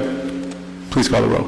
Ms. Adams? Yes. Mr. Daffis? Yes. Mr. DeLuca? Yes. Mr. Lembrick? Yes. Mayor McGee. Yes, thank you, Ms. Fritzen. We have yet another ordinance on introduction. Yes, Mayor, ordinance number 2989-20, also on introduction, an ordinance to amend Chapter 257 of the Code of the Township of Maplewood entitled Vehicles and Traffic. This ordinance will impose parking restrictions on portions of Jacoby Street. I move the passage of this ordinance on its first reading, its publication according to law in Maplewood South Orange News Record, and a hearing to be held on March 17th. Second. Any discussion on this ordinance? Seeing none, please call the roll. Ms. Adams? Yes. Mr. Daffis? Yes. Mr. DeLuca? Yes. Mr. Lembrick? Yes. Mayor McGee. Yes, thank you, Ms. Fritzen. We have a fifth ordinance on introduction. Yes, Mayor, it's 2990-20, an ordinance to regulate polystyrene foam disposable food serviceware. This ordinance will regulate the use of polystyrene foam disposable food serviceware and packaging. Yes, this commonly known as the brand name Styrofoam. I move the passage of this ordinance on its first reading, its publication according to law in the Maplewood South Orange News Record, and a hearing to be held on March 17th. Second. Any discussion? We need more discussion this point. Please call the roll. Ms. Adams? Yes. Mr. Daffis? Yes. Mr. DeLuca? Yes. Mr. Lembrick? Yes.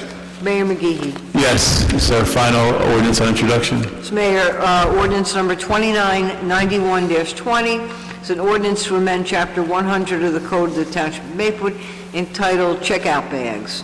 This ordinance will revise certain definitions and certain provisions of the existing ordinance based upon the experience of the implementation of the ordinance. I move the passage of this ordinance on first reading, its publication according to law in the Maplewood South Orange News Record, and a hearing to be held on March 17th, 2020. Second. Any discussion? Please call the roll. Ms. Adams? Yes. Mr. Daffis? Yes. Mr. DeLuca? Yes. Mr. Lembrick? Yes. Mayor McGee. Yes, and thank you, Ms. Fritzen. We now will have reports from departments, but we didn't receive any. Correct. So we will skip that. We'll now have administrative reports. Ms. Viveros. Thank you, Mayor. I have a few things. First item I'd like to bring up, we did go out to bid for the fueling station, alternative fueling station over at DPW. We received one bid. Unfortunately, I'm asking that the township reject the fuel bids, the one bid that we did receive, because the bid specifications were changed significantly, that it would cause us to reject such bids. So we would like the township to make a motion, and we would go out to rebid as soon as possible. Can we get a motion? So moved. Second. Ms. Fritzen, please call the roll. Ms. Adams? Yes. Mr. Daffis? Yes. Mr. DeLuca? Yes. Mr. Lembrick? Yes. Mayor McGee. Yes. The second item I have is a request from the Library Board of Trustees. I'm actually going to refer this back to Mr. Lembrick as the Public Safety Chair. This is regarding the parking limits over on Burnett Street across from the main library. Currently, there's no parking from 2 to 4. The suggested change to reduce the no parking period from 2:30 to 3:30 because the middle school gets out at 3:10. It's very limited in parking from 12 to 4, so they're asking for some alleviated parking because of the issues. So I'm going to refer this back to our committee. I believe we meet next week. Is it? Next Wednesday, Next week from Wednesday. tomorrow. Okay. Third item I have, we received a grant from the county regarding the census. Great. I believe for is about $4,000, and this is to provide education to our community. With that, we have to appoint someone at their request to the Census Committee, and I'd like to appoint our Assistant Township Administrator, Glenn McLowski. So I would like to entertain a motion to do that. Move it. Second. Ms. Fritzen, please call the roll. I was looking at, exactly. You're out of the room and you got... Congratulations. Yeah, that's well done. Yeah, excellent. Congratulations. Withdraw the motion, please. You can put it on your resume now. He got fired. He doesn't know what you're talking about. Yeah, no, he knew. You're a census staff person. You'll be going door to door counting every person in this town. Effective and That's right, you have that experience. Ms. Fritzen, please Ms. call the roll. Adams? Yes. Mr. Daffis? Yes. Mr. DeLuca? Absolutely. Mr. Lembrick? Yeah. Mayor McGee. Yes, thank you, Ms. Fritzen. Thank you. The next item I have is I just wanted to bring awareness to the Township Committee and to the residents. We will be doing a large mailing regarding the new recycling schedule. Our new contract actually began this month. However, in order to educate the public, we're going to do a large mailing, as I mentioned, paper, letter, along with e-blasts and our website, our social media, to indicate to the public that We are going to be splitting our recycling Mondays, sections 1, 2, and 3. There will be a map provided to all, along with all of the other recycling restrictions. And on Tuesdays, sections 4, 5, and 6. That will begin April 6th. So we will be sending that mailing out, and then by next week. So I think the sections that are going to be impacted on Tuesdays, we should think about sending 2 letters to those groups, right? You're saying Monday and Tuesday, you're saying 1, 2, and 3 is Monday, and 4, 5, 6 is Tuesday, right? Correct. So for those who are accustomed to taking their recycling out on Monday, they're not really impacted, right? Correct. But those who are going to be impacted, those have to think not Monday or Sunday night now, they're going to think Monday night. So I think we should consider sending 2 letters to that segment versus the other segment, which will be business as usual. Yeah, do we need to send a letter to the people who are not going to get a change? We should, well... It's just going to be confusing. It's going to be confusing. It's better just to target the people who are going to be changed. Yeah, that's a good point. So maybe we just send, there's 2 letters to sections 4, 5, 6. And for the record, could we talk about why this is happening? I'm sorry? Could we talk about why this is happening? When we spoke to our current hauler, we talked about the potential of going into a dual stream. This would actually create a better collection for that, should we move over to dual stream. So it's going to provide a lot quicker service also.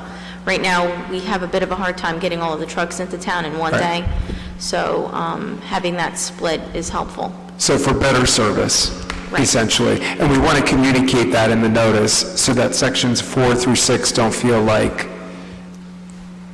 they were in some way targeted with a delay in their recycling to the next day. And the sections are what they are. They've always been that way. So it's not anything we just recently recreated. Yeah, these are the same sections we use for plowing. Okay. Yep. The last item I have is with regard to an agreement we have with Waste Industries. I did bring this to the Township Committee a year ago. There was a mysterious garbage truck that was over at the pool, created a bit of a debris. We did then put in a formal agreement with Waste Industries that they would maintain that truck, and for reasons that they collect over at the police station, the Maplewood Community Center, that's DeHart, and the Bergdorf Center. That was in exchange, if you will, for a fee of $700 per month. So it was a sort of a transfer station for those 3 facilities in Maplewood. However, I know there was some concern with regard to the debris and the smell of the truck. Right now, it's currently at DPW. However, we do have an agreement, and should the Township Committee not want to continue that, we just have to give them 30 days' notice. So I just want to bring that forth. And I would like to discontinue. I agree. I'm in favor of discontinue. Yeah. I would move to a motion to discontinue the agreement. I'll second. Ms. Fritzen, please call the roll. Ms. Adams? Yes. Mr. Daffis? Yes. Mr. Luca? Yes. Mr. Lembrick? No. Mayor McGee? Yes, thank you, Ms. Fritzen. And that's all I have. Thank you, Ms. Viveros. Ms. Fritzen? Okay. Want to report on voting machines? Please. And this would be interesting for the public, both present and tuning in to hear. So I received notification that due to a delay in voting machine parts that are manufactured in China, we will not be utilizing new voting machines in Maplewood for the June primary. However, we're scheduled to receive the new voting machines for the November election. But in the meantime, we have made arrangements to have the voting machine demonstration done here at the next Township Committee meeting by the County of Essex, and I have not heard. I'm going to still check between now and then once more, or more than that, to make sure that that is still on. So we're going to still have the education process for board workers, aiming for November election. And one of the things about having the voting machine here at the next meeting is so that our ace cameraman can zoom in and people that are not here and that are at home can see the procedure and explanation. Okay, so we talked about the training, and again, everything for us is November. You might hear that 2 cities in Essex County are going to have a trial basis with machines in June. Obviously, we're not one of those locations. Only 1 or 2 districts in both Newark and Irvington. So you might hear that there are some new voting machines being used, but they will not be in Maplewood at all. But that's going to be a trial run, not during their... No, on the primary. In Newark and Irvington. And I think it's a good idea that they, try it there and see if they can get the kinks out before we get them in November. I'm sure Mr. Mayor Voss and Mayor Rossborough will be working on educating their citizens about these new machines. Yeah, we should hope. Yes, we should. But again, I think that, us having our education program right here during the next Township Committee meeting would be very beneficial to our voters. Yeah. And then maybe we can even videotape the presentation, even though we have the cameras, but even our own videotape of it, just make sure we have crisp, capture that with our technology. Thank you. Thank you, Ms. Fritzen. Any questions for Ms. Fritzen? Any questions I have for... this catalog of chairs in my packet? We'll talk. Any questions for Ms. Riveros, by the way? No. No. Ms. Riveros, don't you want to mention one more thing? I did. The obvious. Yes. So if we could look over to my left, our very talented DPW staff crafted a reusable bag station, if you will. We, according to our ordinance, we did have a box, and we were required to have a box so people could put the bags on there. However, there were many other miscellaneous items, so we felt that this was discussed at the Engineering Public Works Committee about an alternative solution to that. And again, like I said, our talented DPW staff went ahead and created this, so I wanted to bring forth to the Township Committee and just show them some of that. And this will be out in the hallway. I'd like to donate 2 of my reusable bags. Thank you, Mayor. You're welcome. Enjoy.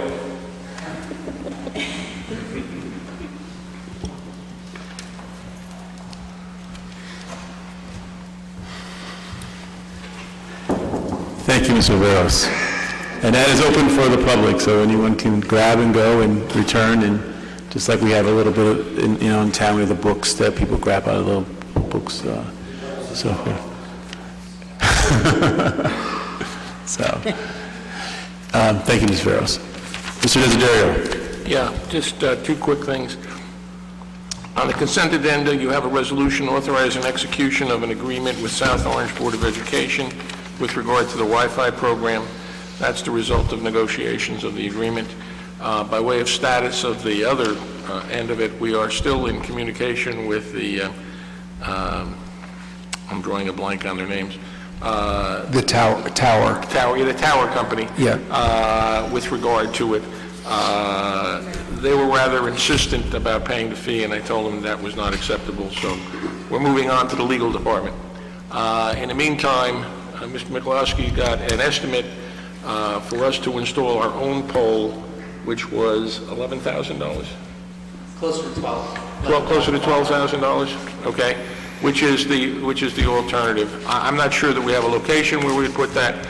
I'm not sure what the maintenance is. That does not include electrical, so there's a backup idea. I don't want to say plan, okay? Hopefully, I'll still be able to convince the tower people to allow us to get on the tower. So we're trying. It obviously turned out to be a little more involved. So the board end of it is done. So now what we have to do. And actually, even on the tower, our vendor has provided all the necessary detail. So we know exactly what has to go on the pole. They have a space at 70 feet, which is acceptable and works. So now we just kind of, like, comes down to the basic concept. All we have to do is talk about the money. So Always comes down. Always comes down to money. Exactly. We'll keep doing it. So anyway, so that's the status of that. The other thing I just wanted to report to you, on the consent agenda, the last resolution is a resolution with regard to approval of a resolution with regard to Iron Ore, Maplewood LLC. I'm going to ask that you pull that from the consent agenda, whoever moves the consent agenda. We have not finalized the agreement yet, so we cannot move forward with that resolution at this time. Duly noted. Any questions for Mr. Desiderio? Thank you, Mr. Desiderio. Okay, we'll now move on to reports from elected officials. Ms. Adams. Oh, sure.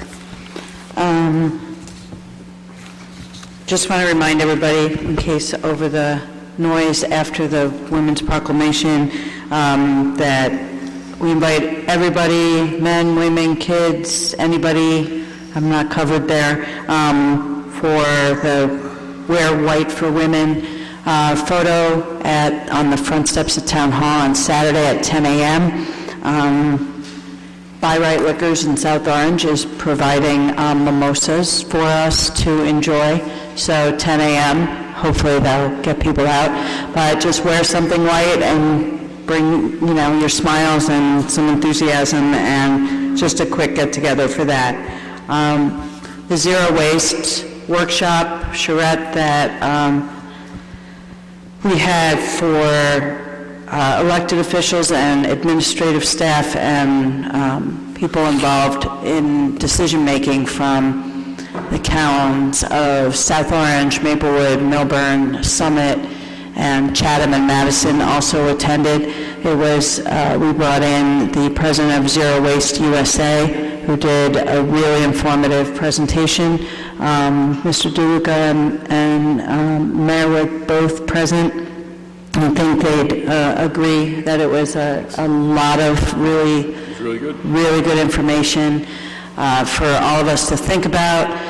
One comment that Ruth, the president of Zero Waste USA, made that I thought was a nice comeback for people naysayers who say, you can't possibly get to zero waste. Why are you even thinking about zero waste? Zero waste is impossible. And she sort of equated it to, we aim for that as a goal, zero waste. It doesn't mean we're going to get to zero waste, but we aim for that as the goal we want to achieve, just like we don't say we only want 50% fewer pedestrian casualties in we strive for zero on so many other things, and waste is another part of it. I'd like both Mr. Mcgee and Mr. DeLuca to give me their thoughts of your priorities from what you came away with from the session for us to bring back to Environmental Advisory and the Green Team as to and Engineering and Public Works as well, as to what you think were takeaways and action items that you'd like to move forward with.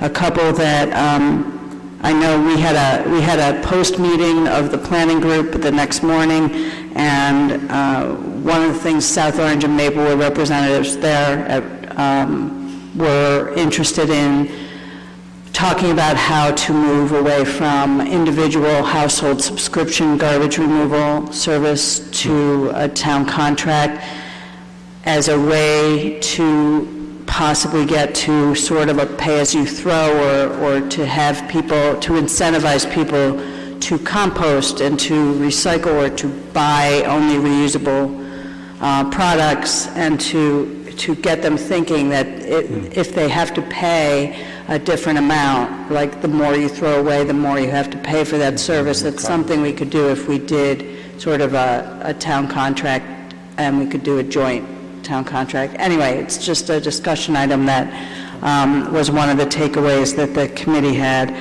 to move from that subscription service, which may actually save our residents money from what they pay now as opposed to increasing it, and also be good for getting us towards zero waste. A couple other real quick ones were kind of a radical one in most people's minds would be to stop leaf collection, sort of ending the subsidy of environmentally destructive practice of taking leaves and taking them somewhere else, and to encourage keeping leaves on properties as mulch or compost and reduce our town energy costs. Also, reorganizing the recycling program like we're already talking about as a way to stop the contaminating fiber and less desirable plastics that are being put in, and also expand drop-off programs in a different way. The interesting one that came from Summit that I think we were all sort of envious of is the free market that they have, which is you don't want something in your house anymore, a table or a chair or whatever it is, and they have a market that other residents of town can go and visit and take, whether it's bookcases or whatever. So it's really helpful for people and a way to keep things from going to the landfill. So there was a lot, and just in these few minutes I've barely touched on it. And we're going to be, the planning committee has agreed that we will continue working together to on all these issues that came out of that. So if you guys have anything you want to tell me now. There were two things that caught my eye. One was the paper that we use, as a municipality, making sure we use the right recyclable paper, because that maybe still we're not doing. And then I think it was construction debris. Construction debris is another one, that we can actually regulate a little bit by ordinance once, and that's another thing we can talk about at Engineering and Public Works, is how we can, maybe code enforcement on Mr. Daffis' committee, to talk about how we can reduce what gets thrown away and require for building permits by contractors that they have a plan on how they're getting rid of certain debris, because a lot of it is reusable and doesn't need to go, and yet fills up our landfills. So, yes. Those are my two. Okay. And I'll think about it. Okay, sure. Just email me. I think that's all I have. The March Women's History Month, just go to somawomen.org for events, and it's filling up all through the month and through the year. So that's all I have. Thank you, Ms. Adams. Mr. Daffis. Thank you, Mayor. I have a few items. I'd like to start by congratulating our Soma Two Towns for All Ages Healthy Aging Initiative Coordinator for putting together once again a very successful volunteer fair this past weekend on Sunday at the Woodland. Although we didn't have as many people as we did last time, the people that we did have, we had quality over quantity, allowed us to really connect with a lot of members of the community. Volunteerism is truly the hallmark of civic life in Maplewood, and we want to thank all of the awesome community groups that came out to participate in the volunteer fair. Also, we found out from the Grata Fund that we were awarded our $60,000 grant for this year and next year. However, Grata Fund has announced that will be its last year of funding. And so we need to figure out how we move forward. The two towns need to get together and discuss, along with the management team, what that would look like. We have a proposal from our coordinator as to the structure of the initiative going forward beyond 2021. And we will be convening a meeting with the management team and members of both towns' governing body to discuss that further. And that meeting will happen in the next couple of weeks. The village designation. We discussed earlier a little bit that we will have a meeting hosted in Maplewood by either the Township Committee, we can discuss it now, or the Local Historic Preservation Committee on the 18th or the 19th, to allow members of the public, all stakeholders, to find out what the designation is about. There's a lot of misinformation out there about this. This is a federal historic designation and state historic designation all in one. That is the nomination. Such designation is honorific. It doesn't tie or restrict private property owner rights. We certainly would not want to do that, as we're engaged in fulsome discussions about how to move forward the village with our visioning plans and all of our efforts. But again, we're going to have that public meeting because we want the public to come out and find out what this means. Greater transparency is always better. Shed the light, don't work in the dark. So, how are we going to do this and when are we going to do it? Personally, I think it's fine if the Historic Preservation Commission hosts the meeting and the SHPO rep basically facilitates and runs the meeting. I would think most of it is questions, clarifications from them as to what it means for the district, because a historic district is not necessarily the same thing as historic building designation. Correct. And has different parameters and restrictions. Right. Downtown Summit, where I work and where I manage downtown, is a historic on the National Register, the whole downtown. Right. And does not prohibit my work at all or the property owners. Right. It's not a local designation, right? A property designation, exactly. But those distinctions we understand because we're really in the weeds on this stuff, but it's good for members of the public to understand, and that's why this public meeting is really important. I did find out from the State Historic Preservation Commission, and I said this earlier, that members of the governing body should be at this public meeting because they want to see our buy-in. They want us to be present. It does lend credibility to this whole process. So maybe one of us can attend. You can attend as the liaison. I'm happy to attend. If you cannot, we can figure it out. Yeah, I mean, the 19th I have a conflict, but... Right. You're talking about the meeting in Trenton? No, the meeting here. Oh, the meeting here, okay. Right. So we wouldn't all attend the meeting here? We could, unless not all of us could. I mean, depends. If HPC hosts the meeting, then some of us could go, or all of us could go. Right, I'm just wondering, about public notice requirements or... Right. So the issue is if we have the meeting, then we have to have a quorum to have the meeting, it has to be a full-blown meeting. If the Historic Preservation has a meeting, it has to be publicly announced. Right. They would run the meeting, we could be whoever's available could be in the audience from the Township Committee. Right. So it's a different threshold, we don't have to have a quorum. Right. If only a couple of us can make it, or people can make it and go to, we have other meetings those nights. Yeah. You go back and forth. So I think that's what's got to be thought out. Right, but we have to think about, aside from the meeting conflicts and the process of this, we have to think about, we have to weigh the other stuff, if you know what I mean. I don't know what you mean. I'm not sure I do.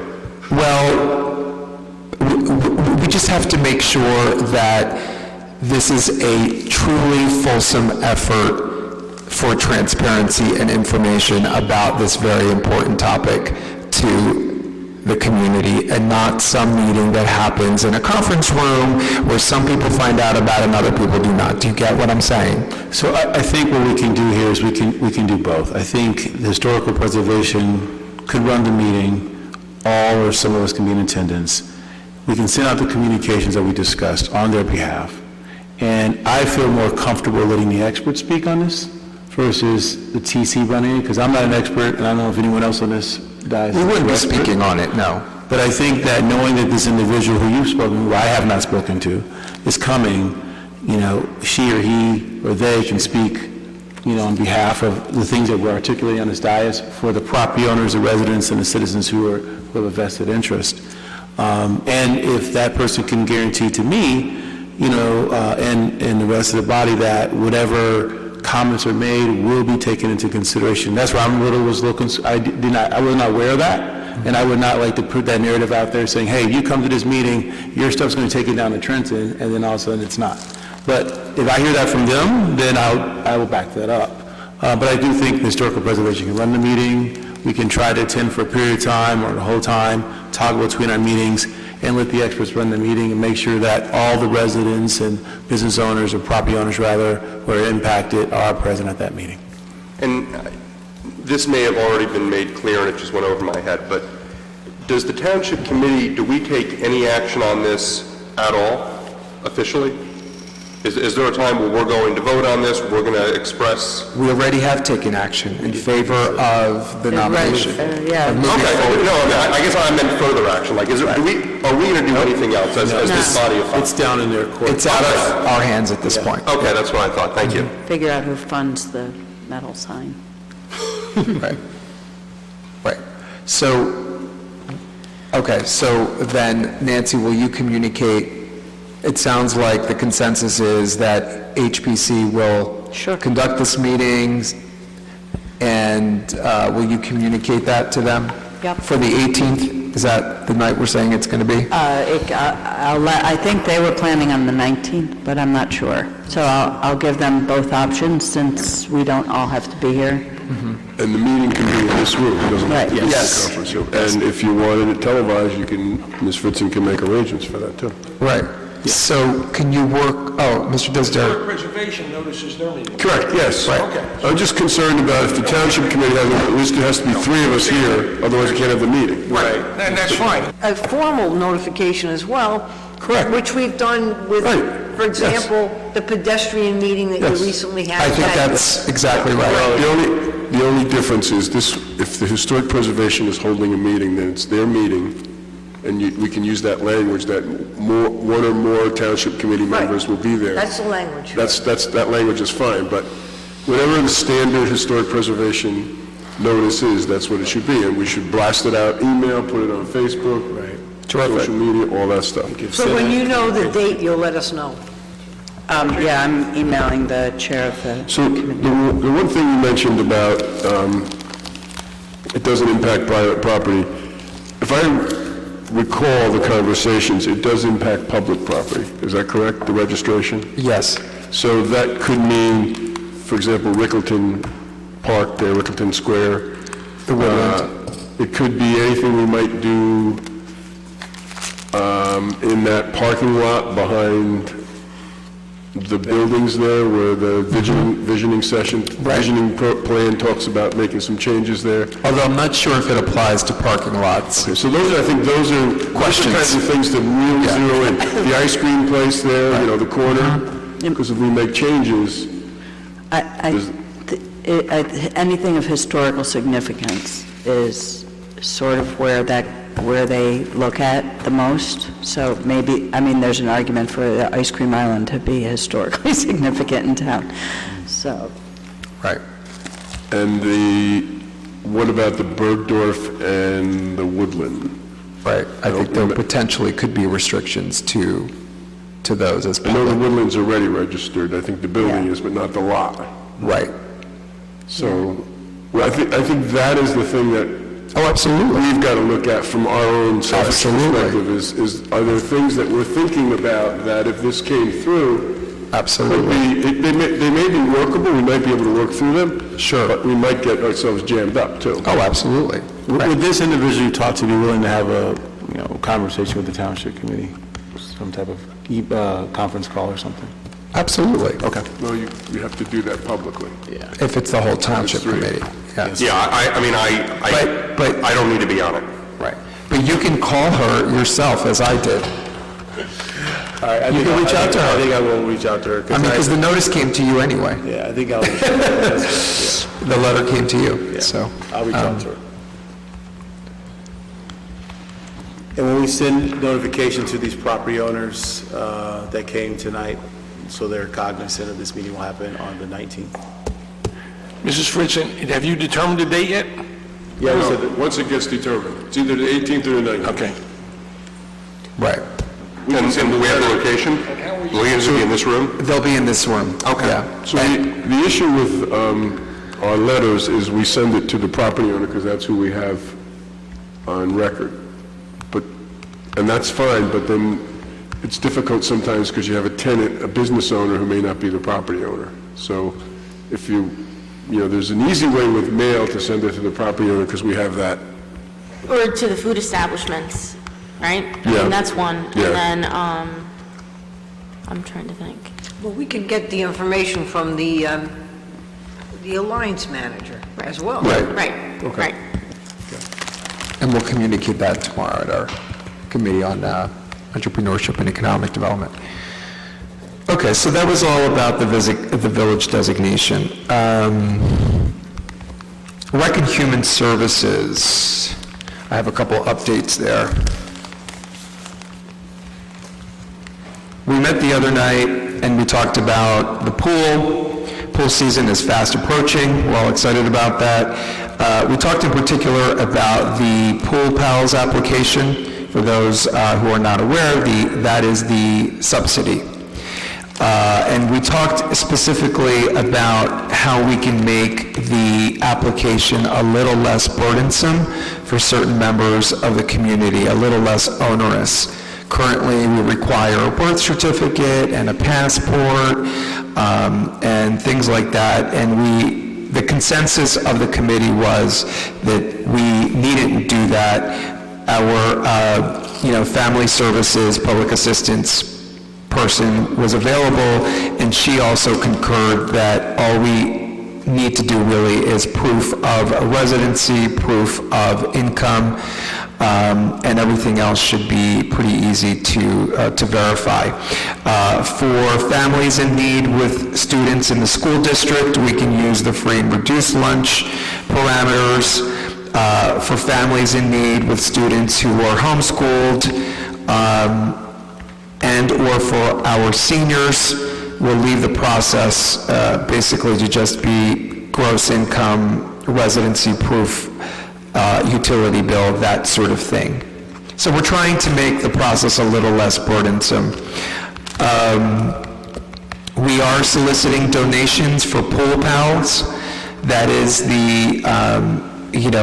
what makes a lot of families who otherwise would not be able to afford the pool possible. And this fund is 100% donation-based, so we want to get the word out there, and the committee is working with the Rec Advisory Committee and with other members of the community in soliciting donations for Pool Pals. We have about Maplewood Cares Fund, which is not the same as Pool Pals. It is the general fund, general welfare fund that we use a lot. For instance, when we have a family that's been unexpectedly displaced by a fire or something like that, we have about $6,671 in the Maplewood Cares Fund currently. And again, if anyone is out there feeling generous, this is really, really an important fund to donate to. We talked about getting the word out about the census and making sure everyone is counted in Maplewood. And we talked about the Bergdorf plan, which is on my discussion item, and we can kind of handle it here. We've received a lot of feedback and interest from community groups, artists, and other experts here locally about adding, since the Bergdorf is a community theater, about adding opportunities for using theater as therapy for students with special needs, having special needs classes, and that sort of thing. And we talked about creating a 5-year plan.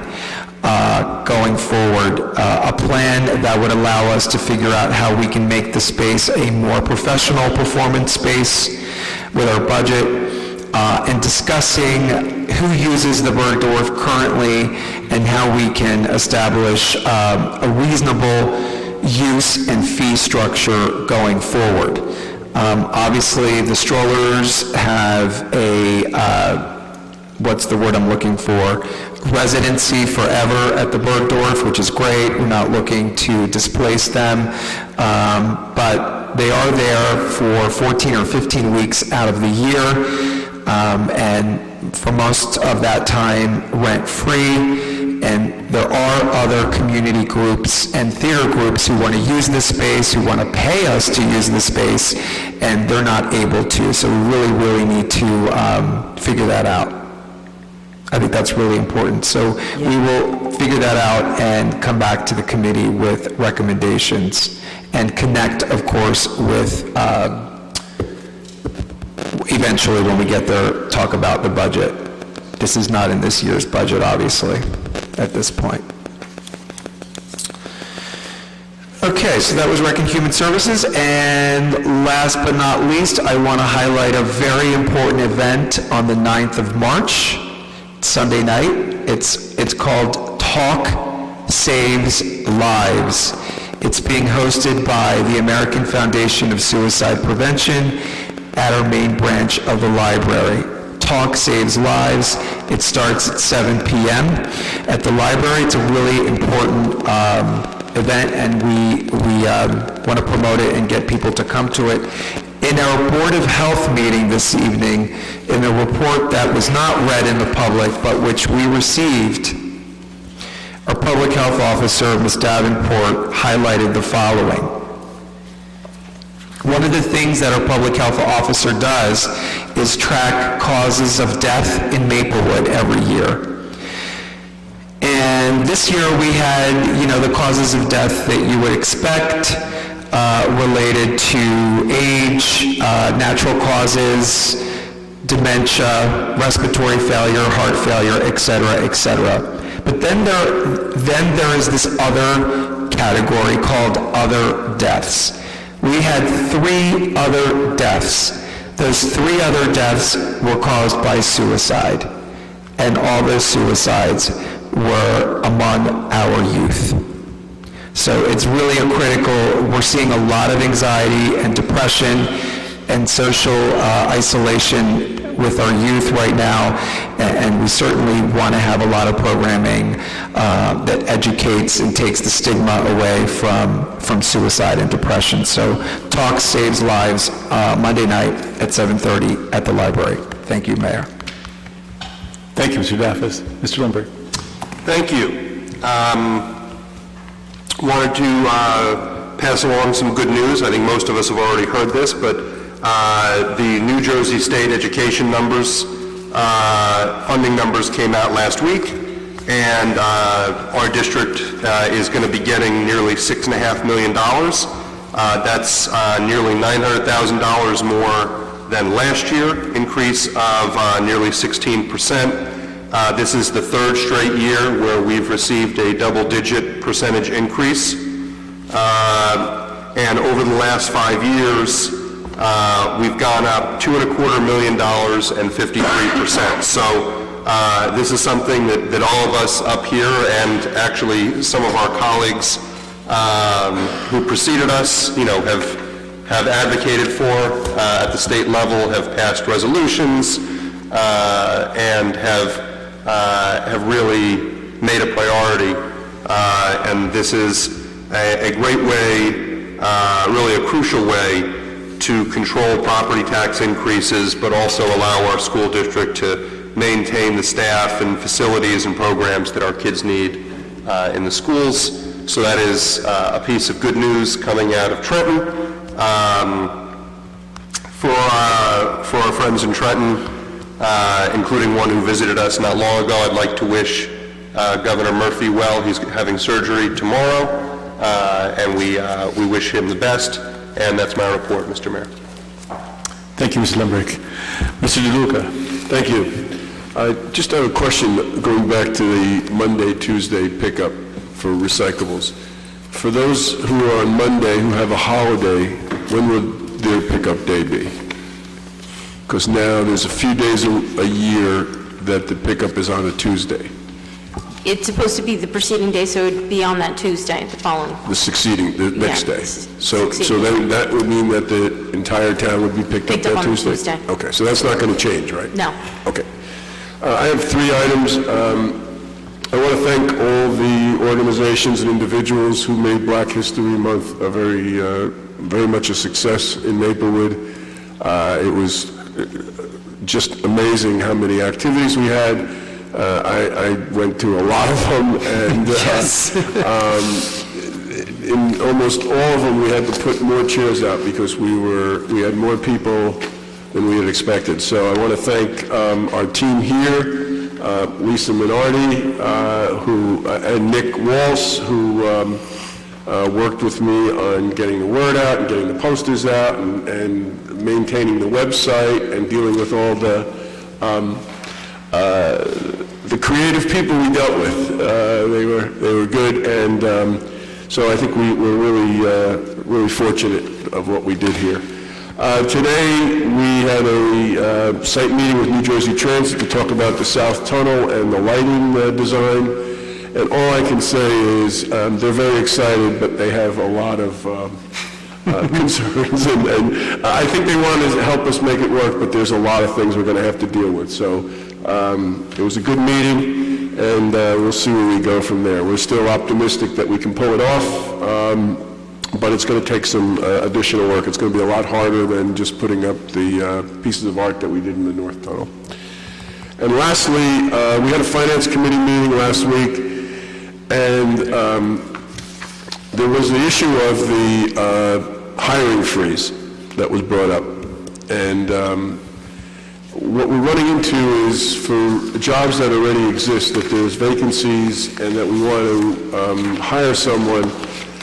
We're running a little bit into a problem because we only meet twice a month, and sometimes a position opens and we have to wait until the Township Committee approves it, and we're just losing time and not getting stuff done. So what we came up with as an alternative is that if there's a vacancy, that Ms. Viveros would check with the Finance Committee members. If there's no controversy, then we could just approve the filling of that, not who the person is, but just for her to proceed ahead and fill that vacancy. If there's a new position that gets established, then that would come to the Township Committee. But for positions that exist already that we want to just refill, that we would just have the Finance Committee deal with that. I want to see if you guys are okay with something like that. I'm okay with that. Yeah. Okay, good. That's it. Thank you. Thank you, Mr. DeLuca. A few items. One, I just want to recognize the Maplewood Middle School on another successful year with their musical. This year they did 13, and it was really good. I had not heard of the musical until I went, and just the talent there is extraordinary. I also want to recognize and congratulate those who ran the chili cook-off. They did a phenomenal job again. There was more people bringing in their chili and vegetable and meat base, and it was really, really good, and it's just become quite a great event. So congratulations to Tom and Aaron and the committee there. I also want to recognize the Achieve for a wonderful event on Friday. The Mardi Gras event was great. Ms. Adams was there and Mr. Daffis, and it's just a wonderful program and event that's providing opportunities for our deserving families and youth in our school district. And I also too want to recognize the work that was done on Black History Month. I also want to personally recognize again Mr. DeLuca for all his efforts to really make this program a robust program. It's probably the best program in all Essex County by far. I mean, we're killing Newark, we're killing Irvington, we're killing all the predominantly African-American townships, with all due respect. We got it going on here in Maplewood. We really do. And so I just want to recognize Mr. DeLuca for your leadership in that, and thank you. I also want to congratulate our girls and boys 8th grade basketball teams for winning championships. Our 8th grade girls have won their 4th championship in a row, so just shows you girl power. They were killing it. And the 8th grade boys, and I also want to recognize the 5th grade boys who fell just a little bit short of their championship, but are champions because they played hard in the championship game as well. Also, I want to recognize Ms. Adams and her team. As she already mentioned, the Zero Waste program last week. It was excellent. There was a lot of takeaways from there that I think we can leverage as a township. And so congratulations to Ms. Adams and to her team for really putting together a really phenomenal educational seminar and event. And finally, I also want to recognize resident and Chamber member Gary Jones, who had a ribbon cutting on Saturday. He's opening up a financial advisory office on Springfield Avenue, and it's great to see local residents open up and become business owners in our community. So those are my congratulations to those individuals. I want to make a couple announcements of things coming here in the future. One is that this Saturday we're having the Men Gala at the Woodland. As you know, Men Meeting Essential Needs with Dignity is a wonderful organization. And if you can come out, they run about 21 food pantries in Essex County, providing food for deserving families. Also starting next week is Matilda at the Columbia High School. It's already sold out 6 shows, so for the first time in 4 or 5 years, we added a 7th show that was tonight. Probably sold out, so if you didn't get your tickets, good luck. It's the hottest ticket in Maplewood. Speaking of hottest tickets in Maplewood, I also want to recognize the people that put on the TEDx Maplewood, which was last Saturday night, which was awesome as well. Very great event.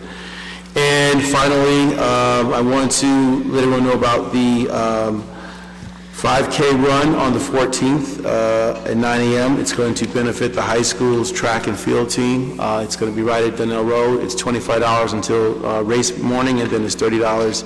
It helps raise funds for our sports programs, and it's a really great event. So that's my report, and now we'll move on to discussion items. Our first discussion item is the draft ordinance on reusable food and beverage accessories. Ms. Adams. Yes, as Ms. Woods stood and spoke during public comment, I circulated the Green Team's edits to the ordinance as we had them. So I circulated to everybody here, right? Yes, you did. So I just want to, I'm fine with the Green Team's changes, with the clarifications that Mr. DeLuca mentioned before. Does anyone have any other things? I would just ask that toothpicks be taken out of right. single food and beverage accessories. So toothpicks. I'm sorry, I'm taking out toothpicks Toothpicks. in single use and beverage accessories, right? Right. Okay. And just, interestingly, this is a step, but as we learned at the zero waste thing, there are much more strict ordinances and around that maybe we'll get to in a couple years. So, but for now, this is a toddler step. It's better than a baby step, but still got a ways to go. So are we good to move this on to first reading, next meeting? I think so, and I just want to, recognize the Green Team. They literally took out a big screen TV and they went through it line by line, and I was there for most of it. They did a great job of vetting through this, so recognize my Green Team. Cool. Okay, so can we put this on for next meeting for first reading? Okay, Yes. great. And then this and the styrofoam will be effective October 20th, I think. October 1st. October 1st, I'm sorry. October Got 1st. it. Not quite 6 months. Yep. Perfect. Thank you, Ms. Adams. Yep. Mr. DeLuca. So the 4th of July, we're moving forward. So the big announcement is that the 4th of July will be sponsored by the Township this year. There will be no charge for the fireworks. The fireworks will be free. The events during the day will be slightly altered. We will still have a parade. We will meet in Rickleton Square, do the same march through the village, up Donnell Road to the park. The races for kids will be in the South Field. The Y is going to be responsible for doing that. And that is going to be it for the use of the field during the day. How about bingo? Did you say bingo? No bingo. No bingo. Unless there's a volunteer who would like to do bingo. It wouldn't be in the field. Mr. Davis, are you that volunteer? I may have to be because I love bingo. You may. The races will begin roughly around 9:30, right after the parade. The baking contest, the ice cream eating contest, and the pet show and the robotics will be at the Woodland starting 11 o'clock-ish. And we're reaching out to the Rotary Club that does the ice cream eating contest. We have volunteer, Janet Crane, who did the volunteering last year, organizes the baking contest. She's going to continue. And then we're checking out someone to do the pets. And the robotics will be in there at the Woodland. So that will run till early afternoon, probably 12:30, 1 o'clock. And then there'll be no activities for the balance of the day, and then we will have the park open in the evening. We will have a DJ. We will be using the DPW trailers. We won't have to rent any staging. We won't have to rent fencing because there'll be a lot less fencing. We'll be able to use the fencing that the police and the DPW have. And we will still allow people to go from one field to another. The only food will be the Boy Scouts. We have a long-standing tradition with the Boy Scouts selling hot dogs and other stuff. There may be vendors, truck vendors that we have that we will locate. If they do want to come, they'll be on Oakview and Valley on the corner right out here of Town Hall. So that's where we are. We're going to, pull this off and move forward. One little bit of a wrinkle is because we are sponsoring this, we have to go out and get quotes for fireworks. Right. So we've put together a bid packet that we'll be sending out to various firms and get quotes for fireworks, and then we'll be picking a vendor to do the fireworks. And that's it. So we're moving forward. Any questions for Mr. DeLuca? No. Thank you. Mr. Daffis. Thank you, Mayor. The Bergdorf plan, I just want to solicit any feedback from my colleagues about what I said earlier as it relates to trying to figure out how we can utilize that space better and offer greater opportunity for community involvement. Yeah, I have a couple of comments. The issue of the strollers use of the Bergdorf has been one that we've looked at for years. Just so I'm sure you know this or heard this, in the deed that we got, there is a restriction in there that that the strollers have to have a certain amount of days. We've restricted that, so it's not just that they're a resident theater group there, they are the resident theater group according to the deed. So for years we've had to work the schedule around them.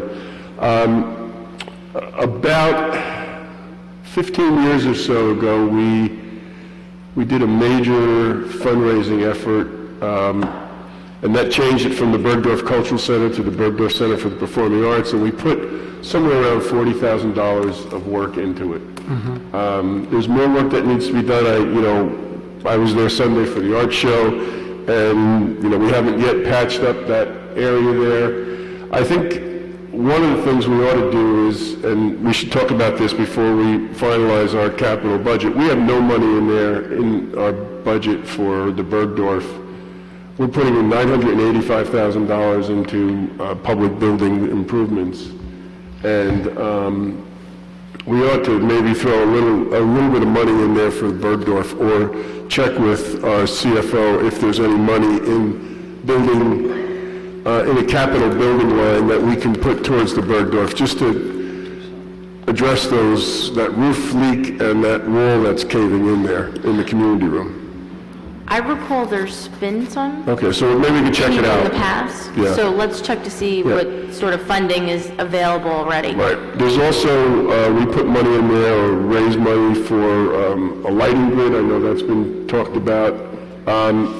Because the Bergdorf has been using it so much, we've always taken the responsibility that they should provide some of those big ticket items. And I think there needs to be some conversation with them about maybe making some contribution. There is, I believe, a trust fund for the Bergdorf. It has about maybe $4,000 in it.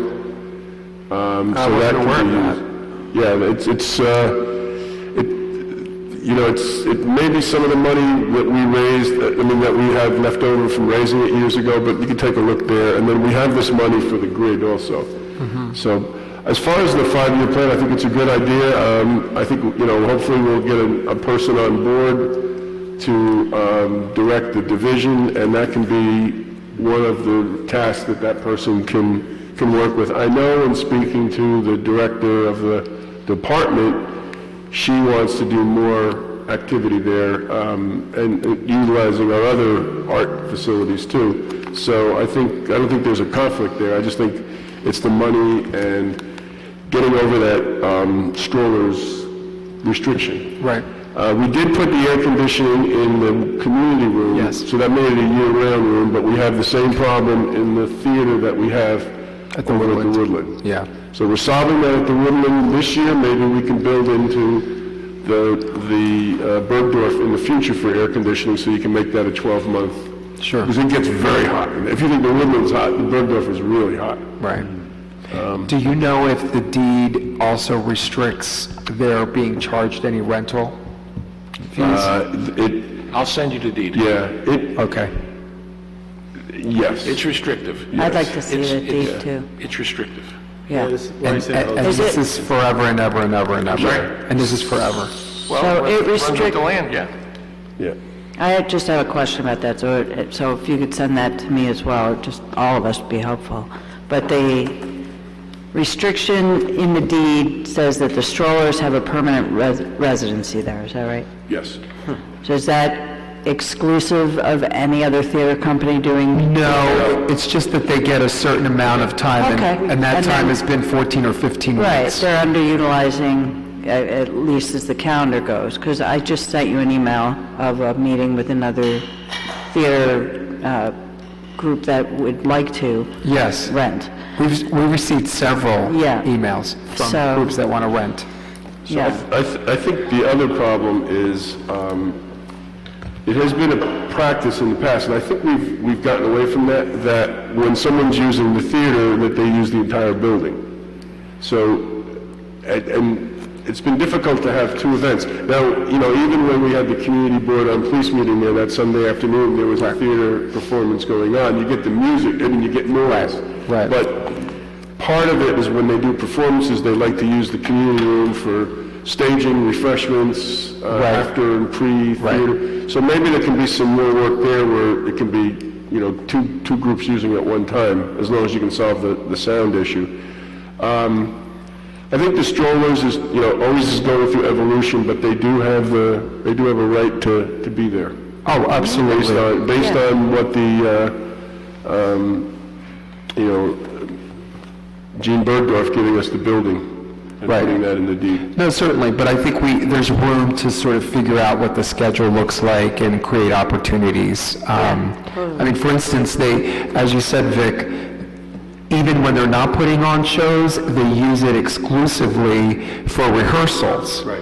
And, most companies don't need to rehearse in the space that they're going to perform in. I mean, so they could rehearse at DeHart, or they can rehearse In the community room.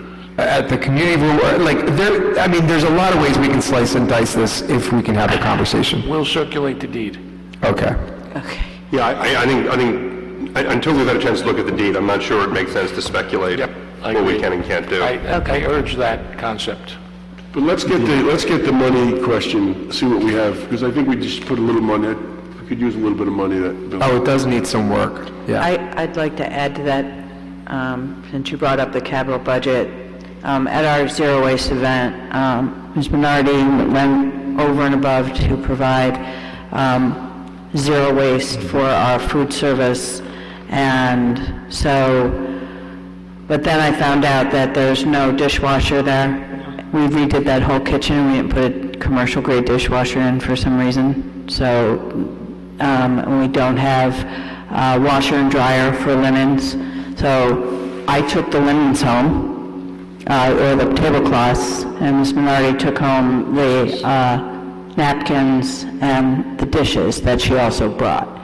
And that's really lame, that we can't have, so maybe this conversation, I'm happy to sit down and drill down to how we can do something where we try to make renting the facility using reusable, because I then went to the Mardi Gras thing, and there's all the plastic silverware and plastics being thrown out, and we just need to do better, and we can't do better without infrastructure in the building to have a dishwasher, washer and dryer, preferably even a dishwasher off the parlor in that kitchen. So I'd like to see some of our capital budget this year, since it hasn't been finalized yet, be put into those things. And also then the purchase of inexpensive yet durable dinnerware and silverware that we can incorporate into the price of renting a facility for groups and private families or whatever. If you're renting it, here is how much more it is for for this part of it, that you also get dishes and tablecloths, but there's a fee that goes with that that's separate and above just the space. So we need to make that building greener and produce a lot less garbage as a result, but we can't do it without those.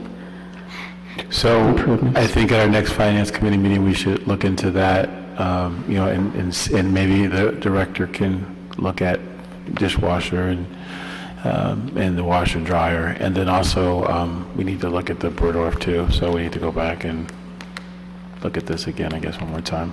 So. Are there any specific items you want done at the Bergdorf other than the leak? I mean, the obvious, those things, and the lighting. The lighting. Is there anything else that you want? Well, the sound too. I think there was a sound issue that's very evident during some recent performances that Mr.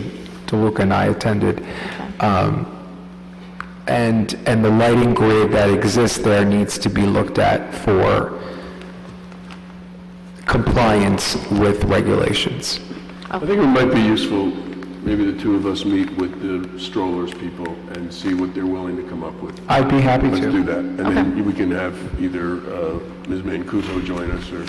And our engineer also with regard to... Yes. But, I think the issue is what amount is the strollers willing to come up with? Okay. Yeah, and to that point, Mr. Desiderio, please send the deed to the entire township committee, because I'm very interested in understanding the process for them to pick their days and weeks and all that, how that works. Do they do it at the beginning of the year? Is it in, September, when people are trying to book their other groups are trying to book? How does that work? It's during high performance season. I've looked at that part of it. But yes, please send it to all of us. I would like to look at it too. Can I send you the deed? Please. Okay, please? Yes. All right, and then we can have a discussion? Yes. Okay. Thank you.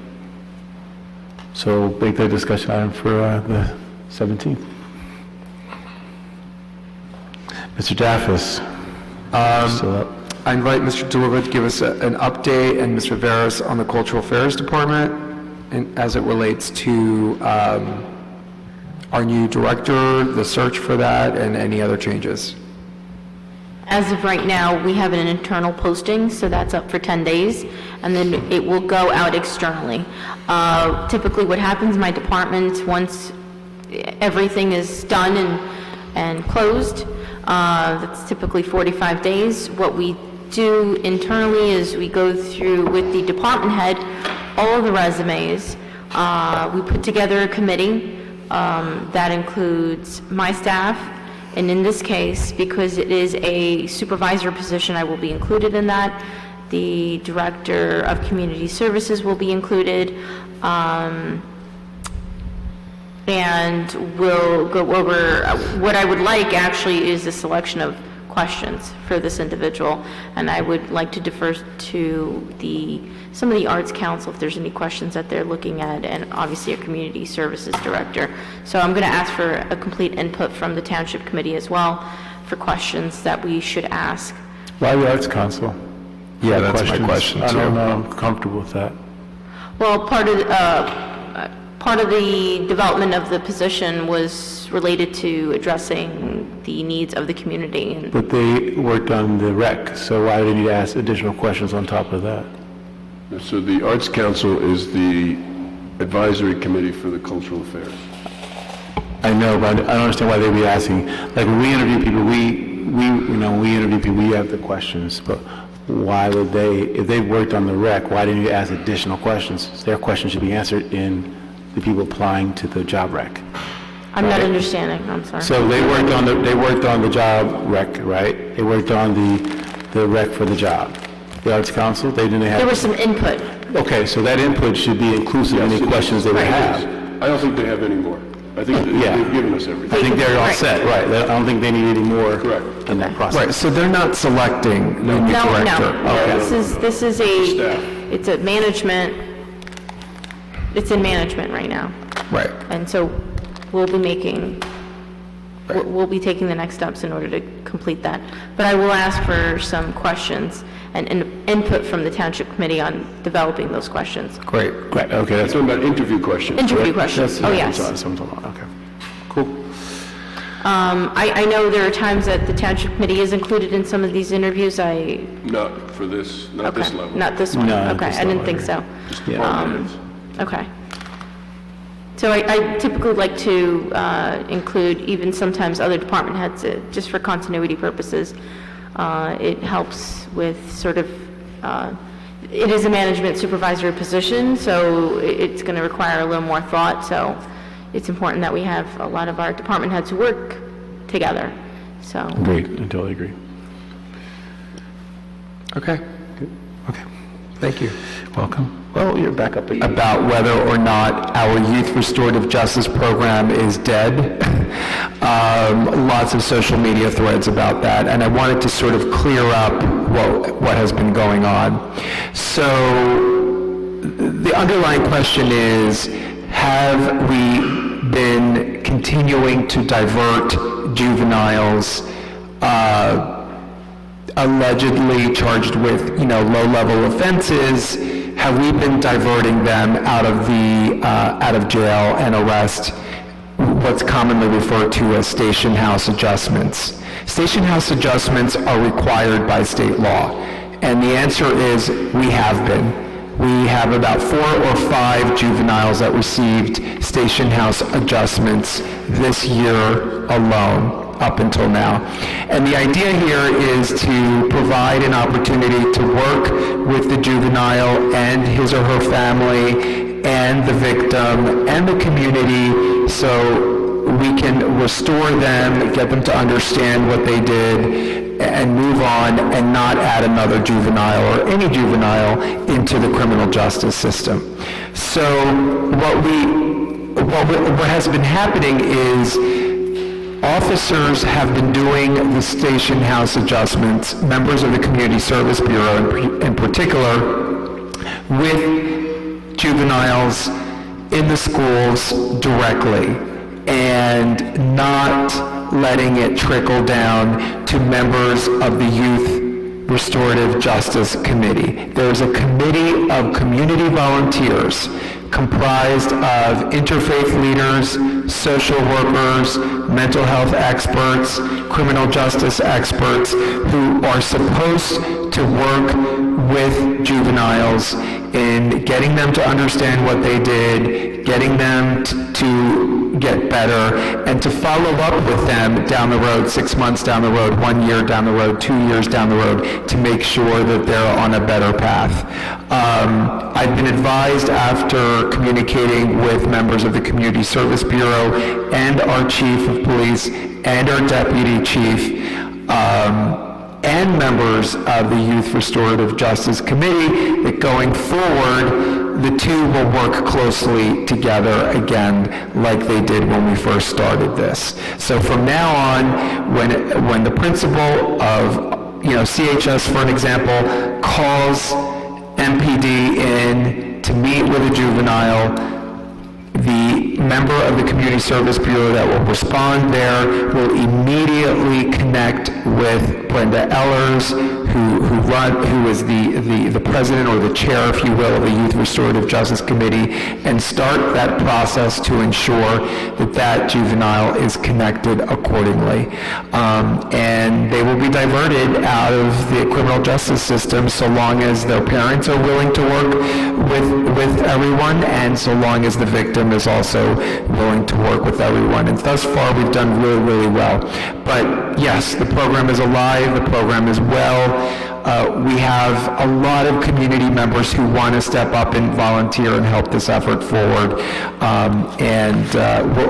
We are going to ask that the Public Safety Committee, the recommendation that came down, Mr. Lembrick, is to make sure that we receive monthly reports of this during our regular Public Safety Committee. So we'll start communicating about this more regularly to make sure the program is proceeding as it should. Right, what I'll do is I'll just add that as sort of a recurring item on the monthly agenda in the same way that we get a report on overtime or other items that are just sort of by default on the agenda. I'll just put that on there and just assume that it's going to be talked about even if there's not much in a given month to talk about.